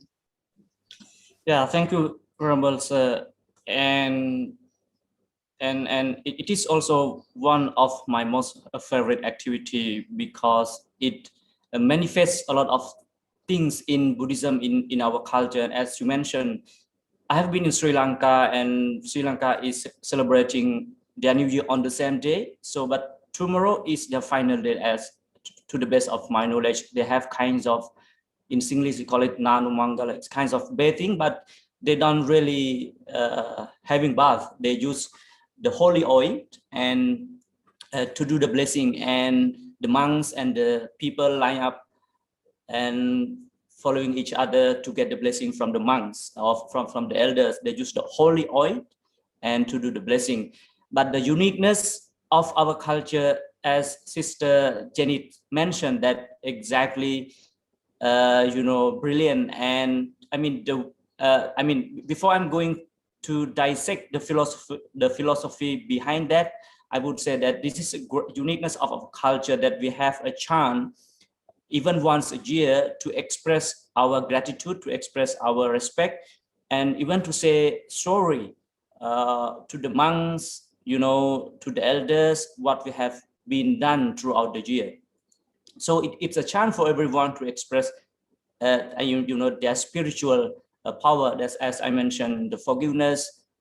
respectfulness, gratitude to everyone. And from Buddhist perspective, it is exactly spot on and accurate, because you know that there are 10 bases of meritorious deeds. One is apajayana, it means that respectfulness. And when you do respecting to someone, you must be motivated by loving kindness. This is what the Buddha wants us to understand. And as Sister Yanin said, that it is very unique because we connect everything together: Buddhism, culture, society, food. So before we do the bathing to the elders or to the monks, we must start from the Buddha, and he is our spiritual father, he is our spiritual master, he is our spiritual teacher. So we cultivate that respectfulness from bottom of our heart with loving kindness to the Buddha, and then ranging from the Buddha, we go to the monk and the elders. So the philosophy behind this is we have the opportunity to cultivate our spirituality. That is why I call it a spiritual transition, a spiritual transformation, that we have a chance to cultivate our respect to the Buddha. And by using the water, what we are trying to do is, and I listened to the Khmer talk delivered by a monk, that yes, the body of the Buddha is not touched by even the dust, or he doesn't experience the dirtiness, physically. But what we are doing is we express our gratitude, we express our respectfulness, that we have everything. We enjoy the spirituality, we enjoy, as Sister Yuni said, sharing is caring. We share, generosity, everything we learn from the Buddha. Everything in our life, we learn how to forgive, we learn how to respect the elders, we learn how to share, we learn how to practice generosity because of the Buddha. That is why, in order to get the blessing, we must get from him. That is why we practicing birthing ceremony. So let me wrap up. What I want to say to our young generation is, it is a very unique practice in our culture. We have a chance to respect to the Buddha. We have a chance to respect to the monks. We have a chance to respect the elders. And in return, I mean, this is the question that has been raised by our generation, that what will benefit for us from kinds of rites or rituals. To be honest, when your heart is touched, okay, when your heart is touched by loving kindness, when your heart is touched by respectfulness, this is the greatest benefit you are gaining. So don't talking about the next birth, don't talking, in terms of deep philosophy. When your heart is moved, when your heart is touched to respect the elders, and when your heart is refreshed by forgiveness, when your heart is refreshed by seeking apologies, this is the great benefit of these kinds of ceremony. So that's all from me, Venerable Sir. Thank you so much for sharing about the meaning and also the benefit, the philosophy behind how we do the basing of the Buddha statues, and also the monks and the elder. It has a hidden amazing philosophy behind it, at least to explain people that we have to pay our respect to our benefactors, like the Buddha, who is our spiritual father, and also our elders who have given us the birth, the life to exist in this world. So once a year, why not we base our living gods? The Buddha is already passed away, but the way we do it, just a kind of expression to be grateful for what the Buddha has bestowed for us.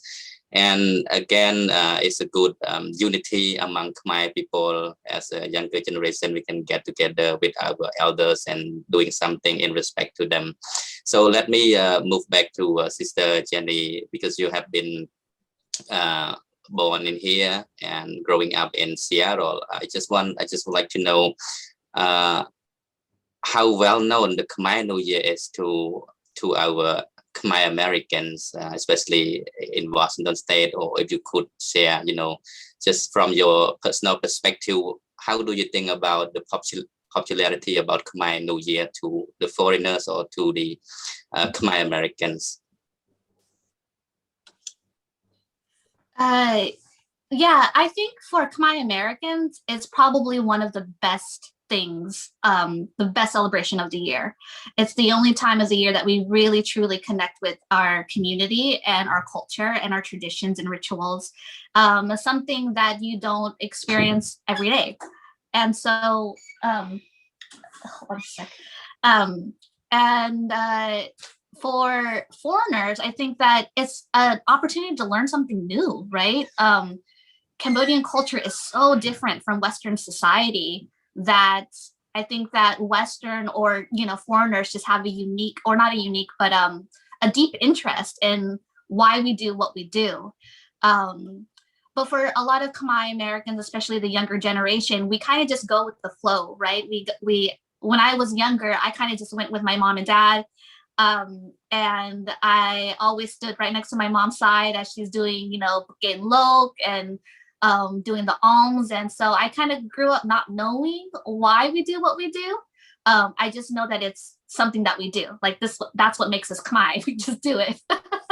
And anytime when I was younger, I would ask, like, why do we do this? A lot of the times, a lot of the answers were, at least the people around me, it was kind of just like, oh, it's because it's always been done this way. And it's very difficult to explain it. Unfortunately, I have dealt with language barrier. And so even if I did have the opportunity to learn from somebody about why we do it, it's difficult to comprehend what they're telling me, and so there's this, I think, as a first generation, I think many of us who are in our 30s and 40s and having young children, we're starting to realize like, wow, you know, we're kind of disconnected from our culture and tradition, mostly because, you know, we don't live it in our day-to-day lives. We're so busy with everything else and assimilating to Western culture and things like that. And so there's this deep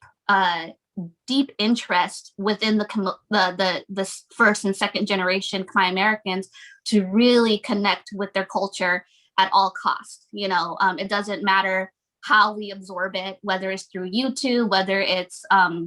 you know, Facebook and connecting with other Khmer people all around the country. We're doing everything possible just to reconnect with that roots, and we're starting to see the benefits of it too. I think that growing up as a young child, you always think like, what's the point of all this? We live in America. Like, why do we need to do all of this stuff for? And there's kind of like a frustration because of the lack of communication, being able to fully communicate all of that. But with time, I think people are starting to pick up, you know, it's almost kind of like you know, when you're younger, you don't understand your parents, but when you become a parent yourself, you suddenly understand some of the things that they taught us, right? And so it's finally sinking in with our generation that like, oh, I can see why it's so important. And now we're making that effort. You know, some of us are enrolling our children in like Khmer dance classes and Khmer language. You know that I bring my children to the temple too, just for them to kind of experience it and in any way that we can. But yeah, Khmer New Year is the biggest celebration. It's mostly because it's really fun too. Because you know, we get to see our traditions, our culture alive. But like I said, with foreigners, I think it's something unique. You know, you learn something new every day, and you know, there are many people out there that want to learn about the Dhamma, want to learn about Cambodian history. But you know, we have to remember that we're still technically a small population throughout the country too. And so many people don't get exposed to Cambodian people here in America, unless you live in, you know, Lowell or Seattle or Long Beach. But for many people in America, they don't know anything about Cambodian people in our history. And this is an opportunity for them to learn, especially if they have like a Cambodian coworker, a Cambodian neighbor, or a Cambodian, you know, friend. You know, you could, if you're that Cambodian friend or neighbor, invite your friends over and you know, just enjoy the moment with us too. Yeah, so you have been talking about some, you know, barriers and some challenges going to the temple as a Khmer American. Sometimes the language could be difficult for them to understand what they do, you know. So what is your suggestion to make improvement? I mean, from, you know, the personal perspective from you as a lay person, it could be, we as a monk, we could learn something, you know. Sometimes we have been organizing a lot of ceremony, but sometimes we cannot see our own mistake or our own shortcoming, something we lack of. So maybe as a attendant, you know, as a lay person who attend the temple to practice the ceremony, what is something you think we should have done it better, you know, for the sake of understanding our culture and Dharma? Yeah, I think one thing that I would like to suggest is, you know, growing up, our elders kind of like tells us that there's a respectful way to speak to the monk, and you have to do it in this way. You have to use these terms kana, and you know, you have to you know, say twai bong gom and all of this stuff. And as a young person, you don't know why, so it doesn't make any sense. And then it feels weird because you don't do it every day. It's not a common practice. And so it ends up being really uncomfortable for a lot of people to go to the temple, because they're just like, man, any wrong move I make, like somebody's going to scold me, somebody's going to tell me I'm bop. So I'd rather just go and, you know, be in the background and not participate. And I think that what would help with that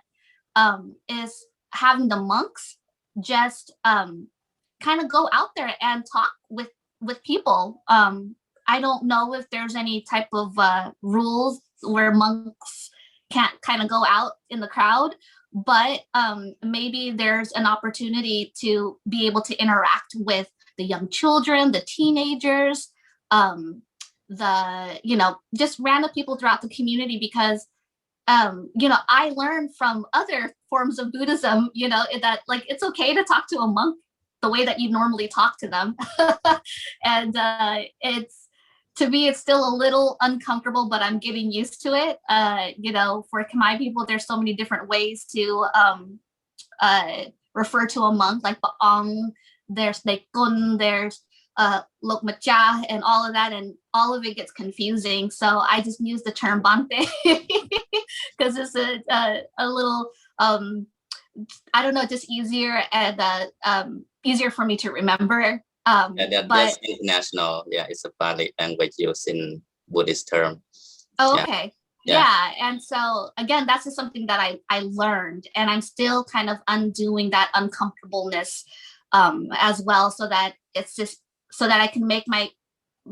feel more at ease when I'm at the temple and feel more at ease when I'm speaking to a monk. Other than that, without that, it just feels very intimidating. And I think that's a lot of the reasons why maybe some of us, we go to the temple, but we don't interact because we're so fearful, like that we're going to do something wrong. Yeah, thank you. I have been observing that, as the Khmer New Year is being celebrated every day at our temple, and I observe that a lot of people are coming to the temple, not just the younger generation who do not really understand what they do, but also some elder also, they just do it traditionally. That's why I think we need a lot of explanation. We need a lot of time to, contribute the information about what we do and what we want them to do, besides just leading them to do this and do that without giving the ideas or, revealing the wisdom behind it. So let me move to Venerable Kassapa. Maybe he has some methods, if we want Khmer New Year to be well known in the world, just like Chinese New Year. Everybody knows Chinese New Year. But how many people knows about Khmer New Year, even among Khmer people, especially Khmer who born in foreign countries like America? And even though they know, they just, like rumors, hearsay from one another, just, okay, it's a new year, go to the temple. But decided they don't know anything about why they do the Robat, why they do the listening to the monk, why they have to pay respect to the monk. Sometimes they have, mirrors in that, because some Cambodian American here, they don't practice Buddhism. Some they respect in Christianity or other religion, or some they are non-religious. But when we ask them, our elders ask them to, okay, raise your hand and some like pay respect to the monk. So it's kind of like, some they think it goes against their religious practices. That's why they cannot do it conveniently. So I think this should be taken into consideration for our temple. We should think about this principle of other religious people who also come to join the Khmer New Year. So what is your best way to promote Khmer New Year to the people, Venerable? Yeah, thank you, Venerable sir. As you raised that our Khmer New Year is not as popular as Chinese New Year, yeah, I strongly agree. So but we must it must start from us. So the mistakes I have been witnesses is not everyone. Some elders, they don't create a space for the young generation to come. I mean, for me, just let them come and let us correct them later. That is my suggestion. Let them come, let them do whatever they want, and just correct them later. So this is the responsibility of our elders. And the second responsibility is from monks, and not every monk, but I want to say that we are lacking kinds of explanation, especially monks.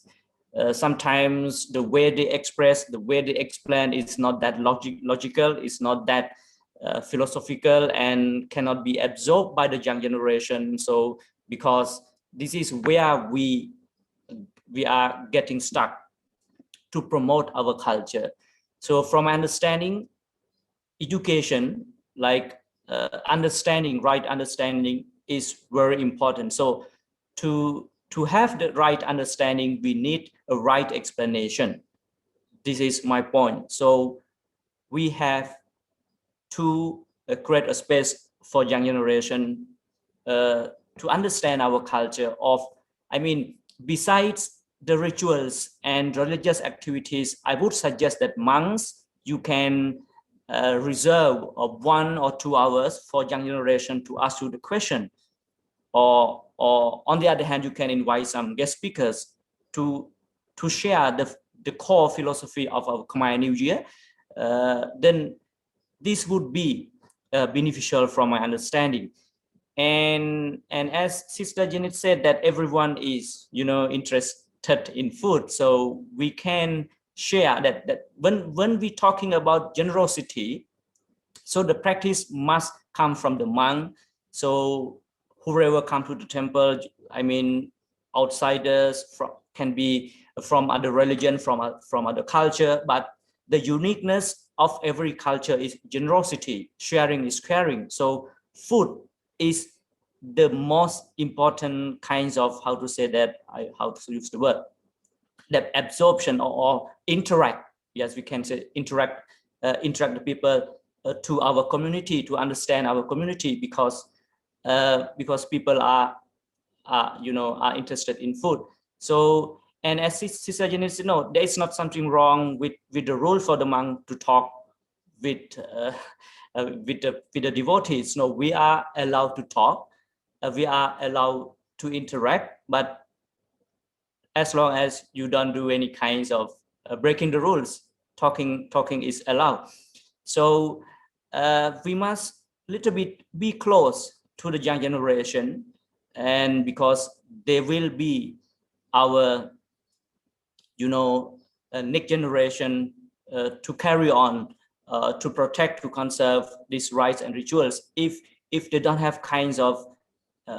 understanding of Khmer New Year,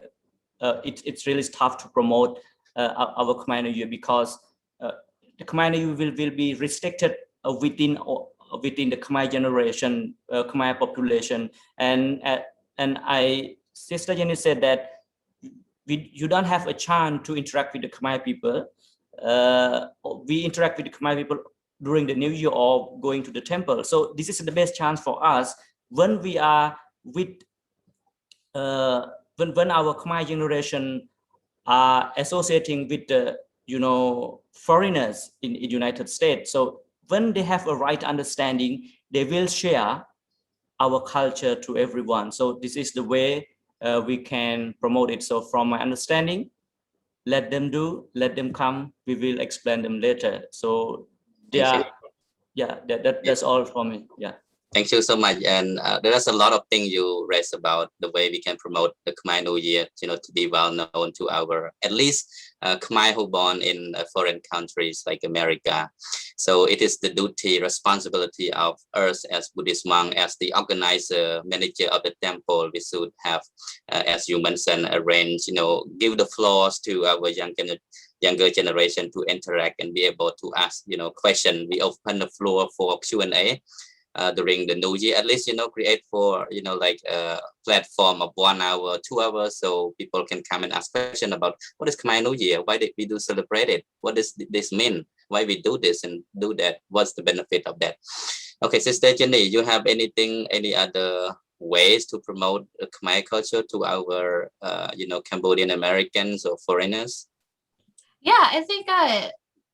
Bante Kasapa kind of hit the nail on the, you know, it starts with us first. And, you know, there's so much suffering in the world that when you see people or a group of people celebrating and being in a joyous occasion, sharing, you know, and just celebrating one another, people will take an interest in that. And they want to know, wow, like, I feel like one of the most admirable thing about our culture and our history is that despite the conflicts that we've been involved in, we've been able to pick ourselves up and still manage to celebrate ourselves. You know, sure, it has taken time, but it's finally here. And I think that that is a story that many people from all walks of life would be interested in. But it starts with us, right? We have to enjoy it. We have to celebrate it. We have to understand it. so that we can better promote it to people outside of our community.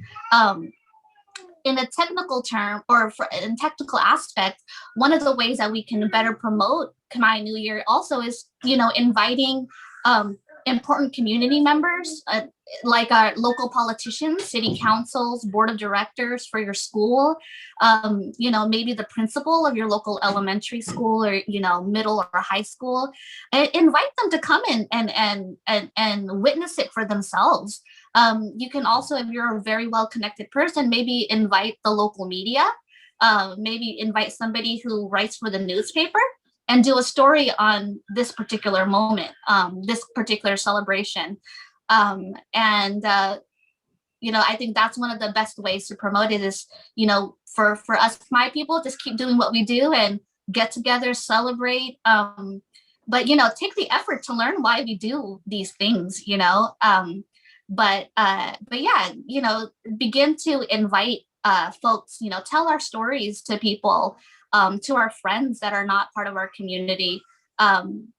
It's an opportunity for us to learn about our own stories and history. And when we learn about those things, it empowers us as well. And it makes us even more proud to share ourselves with the outer community. I apologize for my son crying there. Okay. Yeah, thank you so much for sharing a lot of good ways we can engage with the local authorities around the place where we live, so that we can promote the Khmer New Year through those platforms, like the school, as you mentioned. I'm very interesting about the school.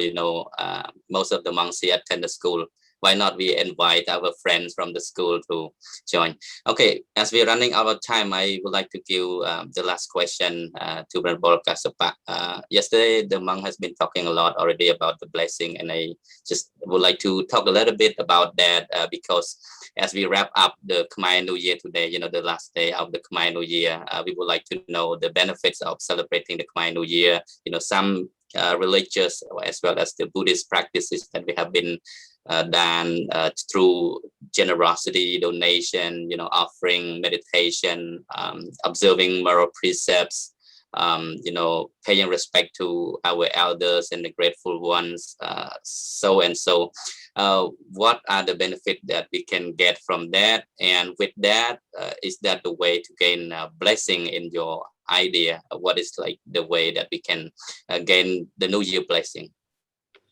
Yeah, thank you, Venerable Sir. So, as I mentioned earlier, the entire process of Khmer New Year, in terms of forming different rites or rituals, is the way to gain the blessing. Let me bring your attention to the one discourse. Buddha said in a Dhammika Sutta, like very briefly, so when the human beings are disciplined, okay, the entire cosmology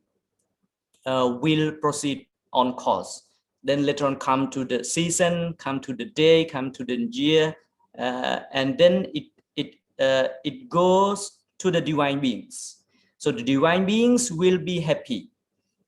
When the divine beings are happy, are not upset, the rain will fall in season. So when the rain falls in season, the crops will be healthy, will be good. So we people who eat the crops will be long-lived, strong, beautiful, and healthy. So what I want to say here is,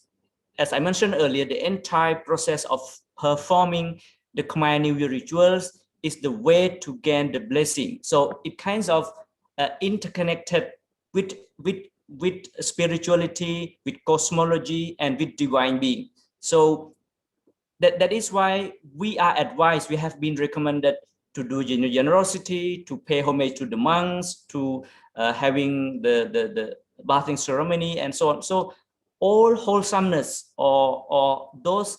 meritorious deeds are the way to gain a blessing, because it purifies our mind. So when our mind is purified, the entire cosmology is purified. So when the entire cosmology is purified, the divine beings are happy. So in order to gain the blessing from the monks, from the divine beings, as we believe in our Khmer tradition. So you have to cultivate divine qualities. So in Khmer, in Pali, we call it Satya, Sal, Chakya, and so on. So these kinds of divine qualities must be cultivated, must be practiced. So without faithfulness to the Buddha, you won't be able to perform all the rituals during the New Year. So and in order to gain the blessing from the divine beings or New Year angel, you must be equipped of these qualities. So that is why this uniqueness of Khmer New Year from other culture. So we try to connect because our ancestors know it very well that the mentality, the cosmology, and divine being are interconnected. So that is why everything is arranged in order to gain the blessing according to the Buddhism, according to the astrology, according to the tribal belief system. So what I want to say, this is we must practice it meaningfully in order to gain the real blessing. So that's all. What is the lesson learned from Khmer New Year? If you could wrap up some of the lesson we can learn from Khmer New Year, like the takeaway message for our people. Okay, well, let me just add to what I have mentioned.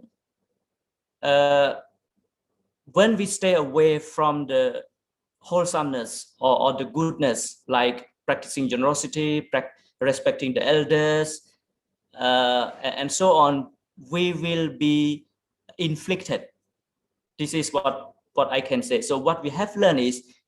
Khmer New Year is a chance for us to change the way we live in order to stay healthy. So according to Buddhist perspective, COVID-19 is the result of the way we live, is the result of our lifestyle. So during Khmer New Year, as I told you, we purify everything mentally, physically. This is the lesson we can learn in order to interact the good qualities of Khmer New Year into our life in order to fight with COVID-19. Thank you so much, Pante. I think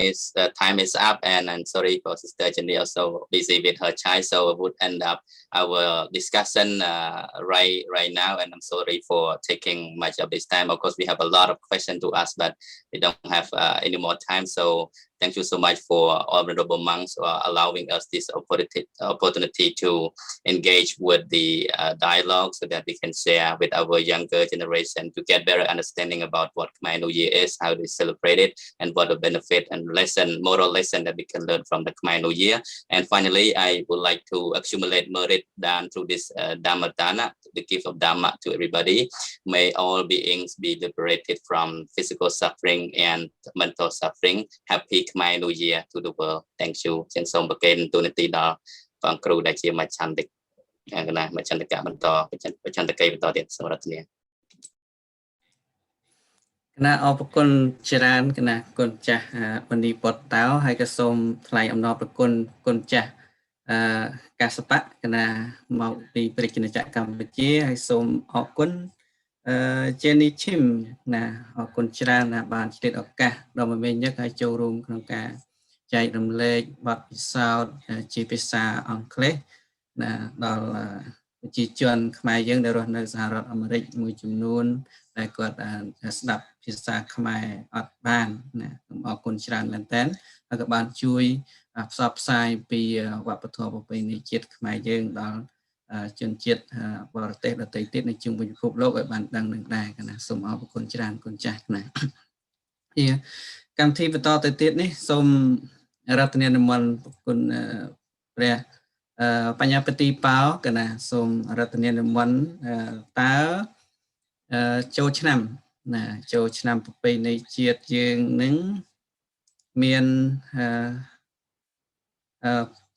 សារៈសំខាន់យ៉ាងណាខ្លះសម្រាប់ប្រជាជនខ្មែរបានជានាំគ្នាប្រារព្ធធ្វើជារៀងរាល់ឆ្នាំកណាសូមលោកគ្រូលើកឡើងពីសារៈសំខាន់នៃការប្រារព្ធចូលឆ្នាំប្រពៃណីជាតិខ្មែរមើលតើមានសារៈសំខាន់អីខ្លះកណាបានជាធ្វើ ធ្វើចូលឆ្នាំរៀងរាល់ឆ្នាំហ្នឹងខានបានសោះណា ណាសម្រាប់មានមន់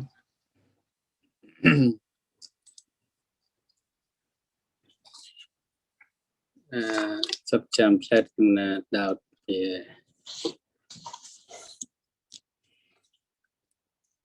mò mình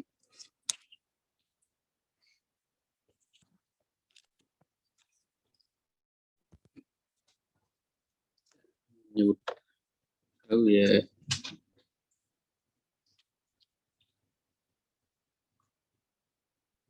lừa lừa đấy on the red cái này cừuច្បាស់ lừa ច្បាស់ល្អណាស់ lừa đấy លឺកណាគ្រូលឺល្អ rồi chọn lừa đó លឺគ្រូលោកគ្រូលឺកណាទេ là tay một sân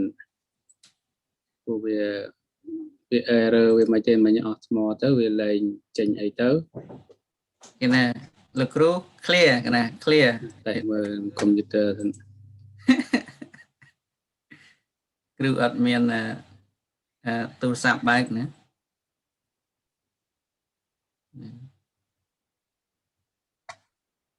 តែក៏ចម្រើនពរញាតិញោមពុទ្ធបរិស័ទលឺហើយកណាលឺហើយ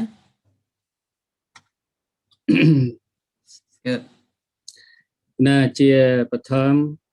ខ្ញុំបកករណាសូមនមស្ការចំពោះព្រះប្រគុណប្រធានព្រះប្រគុណប្រធានគណៈកម្មការនយោបាយគុណអនុប្រធាននិងប្រធេរានុធេរៈគ្រប់ព្រះអង្គណាដោយសេចក្តីគោរព នៅក្នុង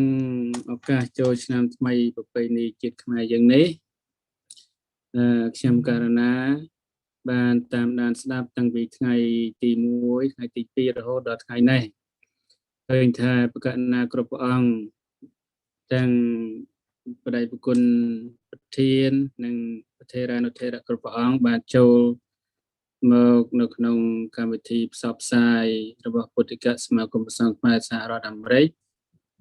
តាមរយៈ Zoom និងផ្សាយបន្តទៅតាម Facebook និងបណ្ដាញផ្សេងទៀតតើតើនឹងសំណួរដែលលោកអូន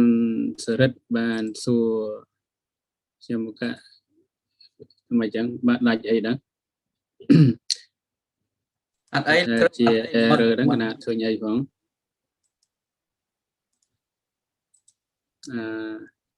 ឃើញទេ ជា error ហ្នឹង អត់អីគ្រូមន់តែលោកអូនសរិទ្ធបានសួរខ្ញុំករណាតើតើនឹងពិធីបុណ្យចូលឆ្នាំថ្មីប្រពៃណីជាតិខ្មែរយើងហ្នឹងក៏សារដើមពីខាងដើមមកបន្តិចថាប្រកាសណាគ្រប់ព្រះអង្គបានលើកឡើងតាំងពីថ្ងៃដំបូងនិងថ្ងៃទី2គឺបានស្ទើរតែចប់សពគ្រប់អស់ទៅហើយនៅក្នុងពិធីបុណ្យចូលឆ្នាំខ្មែរយើងហ្នឹងតាំងពីប្រវត្តិតាំងពីអានិសង្ឃតាំងពីផលប្រយោជន៍ក៏លោកបានលើកបន្តបន្តែនៅក្នុងសំណួរចុងក្រោយនេះថាបុណ្យចូលឆ្នាំខ្មែរយើងហ្នឹងមានផលប្រយោជន៍អ្វីខ្លះផលប្រយោជន៍ឬថាគោលបំណងនៅក្នុងកូនសភៅតូចមួយដែលខ្ញុំកណាសរសេរព្រាងកាលពីជិត20ឆ្នាំមុនខ្ញុំកណាដាក់ថាគោលបំណងនៅក្នុងត្រង់ផលប្រយោជន៍ហ្នឹងគោលបំណងគេណា គោលបំណងហ្នឹងតាមការសិក្សាស្រាវជ្រាវរបស់បណ្ឌិតឬក៏អង្គផ្សេងឃើញណាក៏ search មើលក្នុង Google ក្នុង Facebook អីលោកទៅសេច្រើនអំពីផលប្រយោជន៍នៃគោលបំណងហ្នឹងឯងតែសង្ខេបខ្លីមកគោលបំណង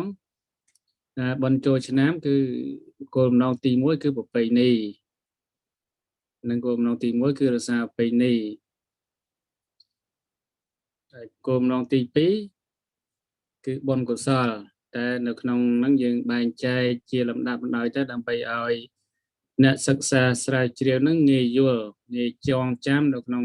ផលប្រយោជន៍ឬក៏គោលបំណងបុណ្យចូលឆ្នាំខ្មែរយើងហ្នឹងដោយខ្ញុំកណាមិនលើកយកអំពីសារបានខាងដើមនោះទេព្រោះប្រកាសណាគ្រប់អង្គបាន លើកឡើងច្រើនតាំងពីថ្ងៃទី1មកហើយគាត់ថានៅក្នុងឱកាសនេះក្នុងនាមខ្ញុំណាជាអនុប្រធានទី1នៃពុទ្ធកសមាគមព្រះសង្ឃខ្មែរសហរដ្ឋអាមេរិកមុននឹងឆ្លើយសំណួរខ្លីៗទាំងអស់នេះដោយសារម៉ោងក៏សមរម្យដល់ម៉ោងល្មមមិនជាបញ្ហាទេក៏សូមថ្លែងអំណរគុណដល់បងប្អូននុនសារិតដែលជាមជ្ឈន្តិកីគឺជាអ្នកសម្របសម្រួលនៅក្នុងកម្មវិធីហ្នឹងតាំងពីថ្ងៃទី1និងបងប្អូនសុំបញ្ញានិងបងប្អូនសែមចន្ទធីនិងជាអ្នកសម្របសម្រួលកម្មវិធីតាំងថ្ងៃទី1ទី2ហ្នឹងមកហើយថ្ងៃទី1ហ្នឹងក៏មានប្រសងចូលរួមមានបរិយបុគ្គលអនុប្រធានទី2ហើយសិទ្ធងហើយបរិយបុគ្គលប្រធានអធិមុនីមង្សាងហើយប្រសងផ្សេងទៀតមានព្រះអង្គអ៊ីមលំអេងបរិយបុគ្គលសវណ្ណថៃហុយហុងព្រះអង្គមួនសុផលនិងបរិយបុគ្គលសានភិរេតនិងដុកបណ្ឌិតដុកទ័របណ្ឌិតយ៉នសេងយៀតព្រឹទ្ធាចារ្យអ៊ូពេញសាននឹងថ្ងៃទី1ខ្ញុំណាបានតាមដានស្ដាប់រហូតមកហើយថ្ងៃទី2ក៏មានប្រកាសប្រសងចូលរួមតាមប្រូក្រាមដែលបានសិតអាប់រៀបចំទុកដាក់ក្នុងស្រាយមានបរិយបុគ្គលប្រធានគណៈកម្មការនយោបាយប្រាជ្ញសារ៉ាន់វិខុសុនប្រោវិខុគង់ណាតបរិយបុគ្គលហានហៀហើយនឹងប្រសងមួយអង្គខ្ញុំណាឃើញទៅសេអង់គ្លេសដែលភូមិឈុនតូឡាប្រហែលជាខ្មែរលោកនិមន្តមកពីចូលរួមមកពីបាងកកប្រទេសថៃនិងបរិយបុគ្គលហាក់សៀងហៃមកពីស្រុកខ្មែរនិងបរិយបុគ្គលកែវសវឿននិងប្រសងផ្សេងទៀតដែលបានចូលរួមនៅក្នុងកម្មវិធីនឹងដែរហើយថ្ងៃនេះមានអ្នកសម្របសម្រួលគឺបងអូននុនសារិតបងអូនសុំបញ្ញាហើយផ្ដើមកម្មវិធីដោយបរិយបុគ្គលយាងសុចិត្រានិងវាគ្មិនអ្នកចូលរួមសម្ដែងនៅសម្ដែងមតិឬក៏ផ្ដល់យោបល់ក៏លើកឡើងនៅចម្លើយតកតងនឹងបុណ្យចូលឆ្នាំខ្មែរយើងមានព្រះអង្គវ៉ាន់សាវេតព្រះអង្គសួនកុសលនិងក្រមវិជាស្ថានធម្មឹកនឹងមានបរិយបុគ្គលមនីពតោហើយនិងព្រះអង្គកសបៈនិងអ្នកនាងជានិឈឹមដែលបានចូលរួមនៅក្នុងកម្មវិធីសន្ទនារៀបរាប់អំពីបុណ្យចូលឆ្នាំថ្មីប្រពៃណីជាតិខ្មែរយើងហ្នឹងមានចង់ដាក់ជាសំណួរមួយថាតើប្រទេសណាខ្លះដែលចូលឆ្នាំនៅខែ4ខែមេសាថ្ងៃ13 14តើប្រទេសណាខ្លះអាហ្នឹងដាក់ជាសំណួរអញ្ចឹងទៅយើងរកចម្លើយឃើញចម្លើយទី1គឺដាក់ប្រទេសខ្មែរកាលហ្នឹងអាណាចក្រខ្មែរប្របាទជ័យវរ្ម័នទី7ក៏មុននឹងទៀតគឺខ្មែរហើយបន្តមកនៅឥណ្ឌាចូលឆ្នាំម្សិលមួយថ្ងៃមួយហ្នឹងពួកក្រុមថ្មិលផងតមិលជួនជាតិតមិលមកជាហៀងឥណ្ឌាចូលឆ្នាំថ្ងៃទី14ថ្ងៃតមិលណាឌូហ្នឹងចូលអីពុទ្ធអីឈ្មោះអីគេចូលឆ្នាំហ្នឹងចូលថ្ងៃ14ថ្ងៃតែបើយើងពោលក្នុងបច្ចុប្បន្ននេះមានខ្មែរថៃភូមាឡាវវៀតណាមមួយផ្នែកស្រីលង្កាបង់ក្លាដេសនេប៉ាល់នឹងហើយចូលឆ្នាំនៅខែមេសាដូចគ្នាត្រង់ប្រវត្តិយ៉ាងណានោះនឹងយើងទុកឲ្យអ្នកប្រាជ្ញស្រាវជ្រាវលោកពោលពេលក្រោយចុះតែពេលនេះគាត់លើកឡើងថាប្រទេសណាខ្លះចូលឆ្នាំថ្ងៃ14ថ្ងៃទី14ខែមេសាហ្នឹងនឹងយើងឲ្យចម្លើយនឹកឃើញនៅហ្នឹងមាននេប៉ាល់មានអីនៅជុំវិញយើងនៅសហរដ្ឋអាមេរិកនេះគឺគេប្រពចូលក្នុងថ្ងៃហ្នឹងឯង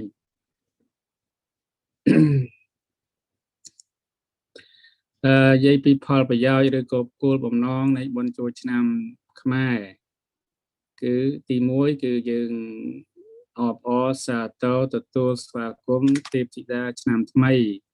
ដែលនឹងយើងចុះមកថែរក្សាមនុស្សលោកទៅតាមប្រពៃណីសង្ក្រាន្តរបស់ខ្មែររបស់យើងហើយ នៅក្នុងហ្នឹងយើងក៏ទទួលនៅពរជ័យសេរីសួស្តីគ្រប់ប្រការនៅក្នុងឱកាសបុណ្យចូលឆ្នាំថ្មីហ្នឹងអាហ្នឹងទី1ទី2យើងអ្វីដែលយើងមានគឺទំនៀមទម្លាប់ប្រពៃណីចូលឆ្នាំហ្នឹងយើងត្រូវថែរក្សារបស់ហ្នឹងកុំឲ្យបាត់បង់ទោះបីយើងមកនៅទីណាកន្លែងណាក៏យើងឲ្យតែមានពេលវេលាមានឱកាសច្បាប់អនុញ្ញាតឲ្យធ្វើយើងត្រូវប្រារព្ធនៅពិធីបុណ្យចូលឆ្នាំតាមកាលៈទេសៈដោយនៅក្នុងពេលនេះទោះបីយើងមិនបានធ្វើធំដុំទូលំទូលាយក៏យើងធ្វើតាមតំបន់តាមវត្តរៀងខ្លួនទោះបីមិនបានទូលំទូលាយក៏តាមផ្ទះក៏គាត់រៀបចំគ្រឿងសក្ការៈផ្សេងមានគ្រឿងដង្វាយទេវតាជាដើមគឺញាតិញោមយើងក៏បានប្រពធ្វើនៅតាមផ្ទះរៀងខ្លួននេះជាទំនៀមទម្លាប់ប្រពៃណីរបស់យើងទោះបីថានោះជាការសែនព្រេនបូជាដល់ទេវៈដល់អីហ្នឹងវាប្រាសចាកពីធម៌ពិតរបស់ពុទ្ធសាសនាមែនតែនេះយើងសម្គាល់ថាជាទំនៀមទម្លាប់ប្រពៃណីយើងកុំយកធម៌ល្អិតមកគិតនៅក្នុងទំនៀមទម្លាប់ហ្នឹងពេកឧទាហរណ៍ថាពួកអាហ្វ្រិកវាយកតែឈើមួយគូមុខសយើងដើរមើលទៅមើលសឹកម៉ាក់កតែឃើញនៅអាហ្វ្រិកគេគូរូបគូកាប់ដើមឈើម្ដងមកគូរូបហ្នឹងជាប្រពៃណីរបស់គេហ្នឹងយើងទៅនៅគ្នាទិញសបុតទៅមើលសឹកម៉ាក់កអស់ហ្នឹងហើយយើងអត់នេះទេអត់ថាគេនឹងវាអីទេតែចំពោះខ្លួនយើងដល់ធរសុតពេកវាល្អិតពេកហើយលះបង់ទំនៀមទម្លាប់ប្រពៃណីចោលអស់ហើយទំនៀមទម្លាប់ប្រពៃណីទាំងអស់ហ្នឹងវាមិនប៉ះពាល់អ្វីដល់វាខូចខាតអីទេត្រឹមតែចេកមួយស្និតទឹកក្រូចមកកំប៉ុងទៀនធូបបន្តិចបន្តួចយកទៅសែនតាមប្រពៃណីគោរពដល់អារុកអារៈទេពដែលតាមទំនៀមទម្លាប់របស់យើងបានធ្វើកន្លងមកហើយទី3គឺដើម្បីឲ្យមានការជួបជុំគ្នាសាមគ្គីភាព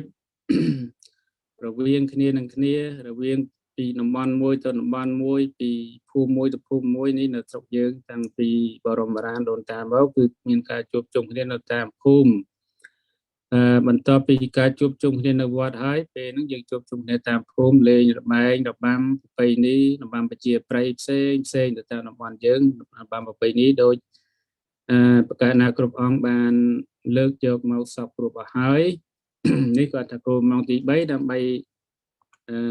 ការជួបជុំគឺយើងប្រើពាក្យខ្លីថាគឺសាមគ្គីភាពហ្នឹងការជួបជុំគ្នាមានលេងល្បែងរបាំប្រជាប្រិយផ្សេងដោយមិនបាច់រៀបរាប់នៅទីនេះទេទី4គឺយើងចូលឆ្នាំពិតមែនសប្បាយពិតមែនតែយើងក៏ត្រូវពិចារណានៅអាយុសង្ខាររបស់យើងដែរថាឥឡូវនេះឆ្នាំថ្មីនេះ365ថ្ងៃបានកន្លងផុតទៅគឺ1ឆ្នាំតែយើងសង្ខារយើងគឺផុតទៅ1ឆ្នាំហើយអាយុរបស់យើងគឺខាត់ទៅ1ឆ្នាំហើយយើងត្រូវពិចារណាគឺដាស់សតិស្មារតីពិចារណាថាយើងបានធ្វើអ្វីខ្លះមួយឆ្នាំហ្នឹងយើងធ្វើអំពើល្អច្រើនហើយការខុសផ្លាំងផ្លត់ក៏មានខ្លះដែរក្នុងមួយឆ្នាំជីវិតមនុស្សតែយើងទាំងគេតែមានការធ្វើខុសធ្វើត្រូវដោយពិនិត្យពិចារណាមើលទៅឃើញថាយើងធ្វើល្អច្រើនហើយយើងបន្តធ្វើល្អទៅទៀតត្រង់ណាដែលខ្វះចន្លោះយើងក៏ត្រូវលះបង់ចោលហើយបំពេញនៅបុណ្យកុសលអំពើល្អនោះជាបន្ថែមទៅទៀតហើយទី5នៅក្នុងពិធីបុណ្យចូលឆ្នាំហ្នឹងមានការធ្វើនៅពិធីមួយហៅថាកតញ្ញូកតវេទីដោយយើងមិនបាច់ពោលអ្វីឆ្ងាយទេគឺយើងនិយាយទៅត្រឹមមេត្តាបិតាមួយជាគោលគឺជាការយល់ទៅគឺចប់សពគ្រប់ហើយយើងនៅមានពិធីស្រង់ព្រះហើយក៏ស្រង់មេត្តាបិតាគឺងូតទឹកប្រោះព្រំឲ្យមេត្តាបិតាដើម្បីសម្ដែងនៅកតញ្ញូកតវេទីចំពោះពុព្វបរោះចំពោះអ្នកមានគុណគឺម្ដាយឪពុកហើយនឹង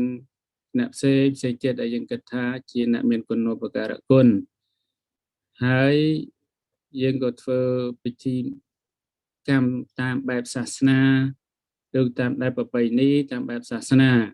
តាមបែបប្រពៃណីគឺយើងសែនព្រេនអីបូជាទេវតាឬក៏អីនឹងឯងតាមបែបពុទ្ធសាសនាប្រពៃណីសាសនាគឺយើងធ្វើបុណ្យសន្តានយករបស់របរមកវត្តបាំងស្គលឧទ្ទិសដល់ពុព្វបរោះគឺយើងរំលឹកដល់យើងគិតថាមេត្តាបិតានិងអ្នកមានគុណចំពោះប្រទេសជាតិគឺពុព្វបរោះខ្មែរយើងទាំងអស់យើងឧទ្ទិសដល់អ្នកដែលមានគុណចំពោះប្រទេសជាតិនិងសត្វទាំងអស់នៅក្នុងសង្សារវដ្តយើងឧទ្ទិសឲ្យទូលំទូលាយនឹងយើងថ្ងៃហ្នឹងគឺយើងគោរពដល់អ្នកមានគុណគឺមេត្តាបិតានិងអ្នកផ្សេងទៀតដែលមានគុណហើយនឹងឧទ្ទិសបុណ្យដល់អ្នកដែលចែកឋានទៅហើយនឹងចំណុចទី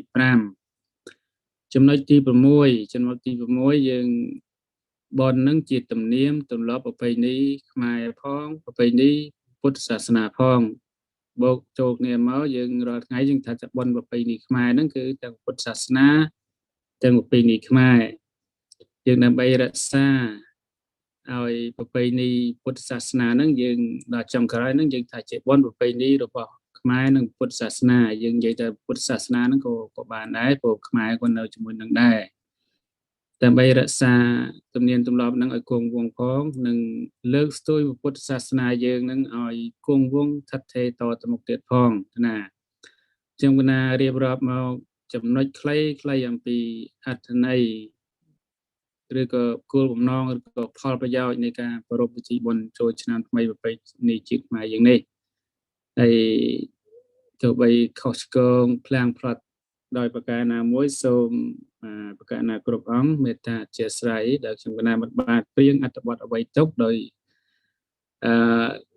លើកយកមកនិយាយអញ្ចឹងហើយគណៈមិនសូវប៉ិនប្រសពនិយាយផងវាអាច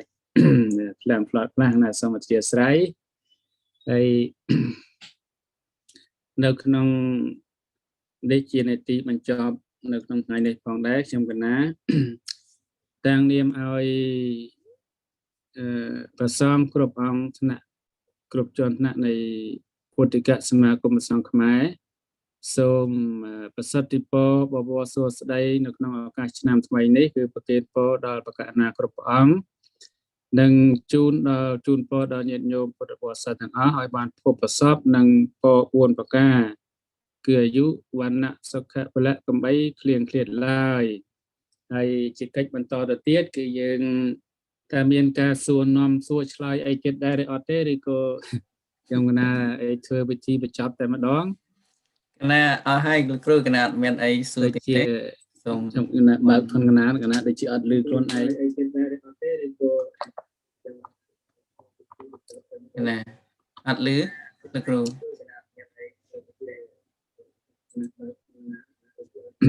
លេង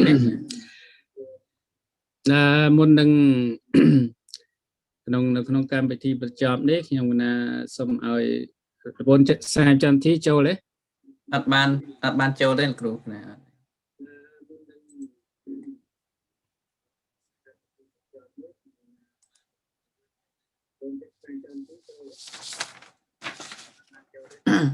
បានចូលតែមុននឹងបញ្ចប់ណាសូម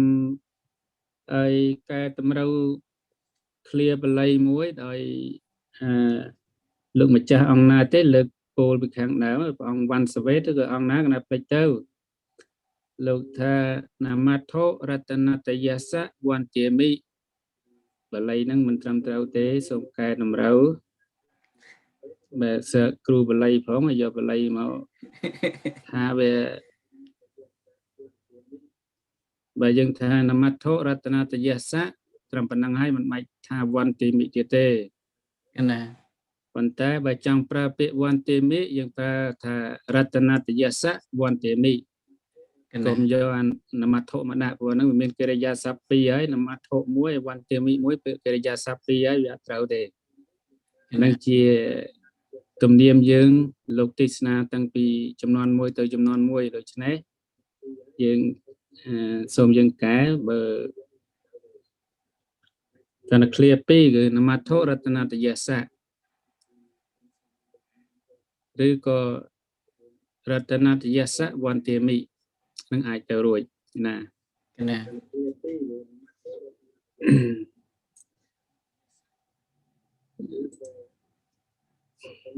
ណាមិនទៀតគ្រូ អ្នកមើលកម្មវិធីអូដល់ម៉ោងចប់ហើយគណៈសូមជាថ្មីម្ដងទៀតសូមការពោលពាក្យលេខសាច់ចុងក្រោយបន្តិចបន្តួចសូមអធិស្ឋានសូមថ្លែងអំណរគុណដល់ប្រកាសណាគ្រប់អង្គនិងញាតិញោមទាំងអស់ដែលបានតាមដានស្ដាប់កម្មវិធីផ្សាយអំពីពិធីបុណ្យចូលឆ្នាំខ្មែររបស់ពុទ្ធិកសមាគមសង្ឃខ្មែរតាមរយៈ Facebook និង Zoom ឥឡូវនេះក៏ដល់ទីបញ្ចប់ហើយនៅក្នុងនាទីបញ្ចប់នេះគឺខ្ញុំកាលណាសូមប្រគេនឲ្យលោកអូនសរិទ្ធគឺផ្សាយមេត្តាបញ្ចប់កម្មវិធីនឹងតែម្ដងណាគណៈសូមចូលរួមតែប៉ុណ្ណឹងណាសូមអរគុណណាគ្រូបញ្ញាប្រតិបោគណៈបានមានធរៈវាចាសង្ខេបពីគោលបំណងក៏ដូចជាយើងនិយាយពីប្រយោជន៍នៃការចូលរួមប្រពៃធ្វើពិធីបុណ្យចូលឆ្នាំប្រពៃណីជាតិរបស់ជាតិខ្មែរយើងគឺដើម្បីរក្សាប្រពៃណីជាតិរបស់ខ្មែរដើម្បីបានជាការធ្វើនៅបុណ្យកុសលដើម្បីបានការជួបជុំគ្នារួបរวมសាមគ្គីគ្នាជាខ្មែរជាតិតែមួយណាដើម្បីបានជាការសង្វេគក្នុងការពិចារណាពីអាយុសង្ខារដែលវាចេះតែប្រែប្រួលពីក្មេងទៅចាស់ពីចាស់រហូតទៅដល់ទីបំផុតគឺស្លាប់ណាហើយបានជាភាពកតញ្ញូកតវិធីដូចជាពិធីស្រង់ព្រះអីជាដើមហ្នឹងគឺមានទាំងព្រះពុទ្ធបរិមាទាំងស្រង់ព្រះគឺម៉ែឪហៅថាព្រះរស់ព្រះសង្ឃដែលមានបច្ចុប្បន្នមានអាយុហើយបានសុំខមាទោសដល់លោកទាំងអស់នោះដែលពេលដែលលោកកំពុងមានជនមានអាយុរស់នៅណាអានឹងគឺសំខាន់មែនតើហើយមួយទៀតគឺជាបែបប្រពៃណីខ្មែរហើយនិងពុទ្ធសាសនានិងសាសនានឹងចូលរួមគ្នាផងដែរណាសូមអរគុណច្រើនជាចុងក្រោយនេះក៏សូមរតនានិមន្តបកណាគ្រប់ព្រះអង្គថេរាធេរៈគ្រប់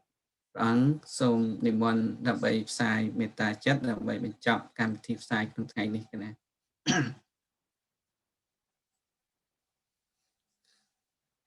ទុក្ខបតាចនទុក្ខភយាបតាចនភយាសោកាបតាចនិសោកាហន្តសាពេពេបានិណោសត្វទាំងឡាយទាំងពួងដែលកំពុងដល់ហើយនៅសេចក្តីទុក្ខសូមឲ្យជាសានបានសេចក្តីទុក្ខទៅដែលកំពុងដល់ហើយនៅភ័យសូមឲ្យជាសានបានភ័យទៅដែលកំពុងដល់ហើយនៅសេចក្តីសោកសូមឲ្យជាសានបានសេចក្តីសោកទៅហងសូមឲ្យព្រះពុទ្ធសាសនារុងរឿងចម្រើនសូមឲ្យព្រះពុទ្ធសាសនាផ្សាយទូទៅពេញសកលលោកសូមឲ្យលោកទាំងមូលបានប្រកបដោយសន្តិភាពព្រះសក្យមុនីសម្ពុទ្ធទ្រង់ត្រាស់ថាណដ្ឋិសន្តិបរាំងសុខੰពុំមានសេចក្តីសោកដតីក្រៅអំពីសេចក្តីស្ងប់ឡើយសូមអនុមោទនាកម្មវិធីផ្សាយរបស់ពុទ្ធិកសមាគមព្រះសង្ឃខ្មែរសហរដ្ឋអាមេរិកនៅក្នុងឱកាសនៃពិធីចូលឆ្នាំខ្មែរទាំង3ថ្ងៃដល់ថ្ងៃចុងក្រោយនេះក៏សមគួរដល់ការវេលានឹងបញ្ចប់តែប៉ុណ្ណេះណាសូមអរព្រគុណនិងអរគុណ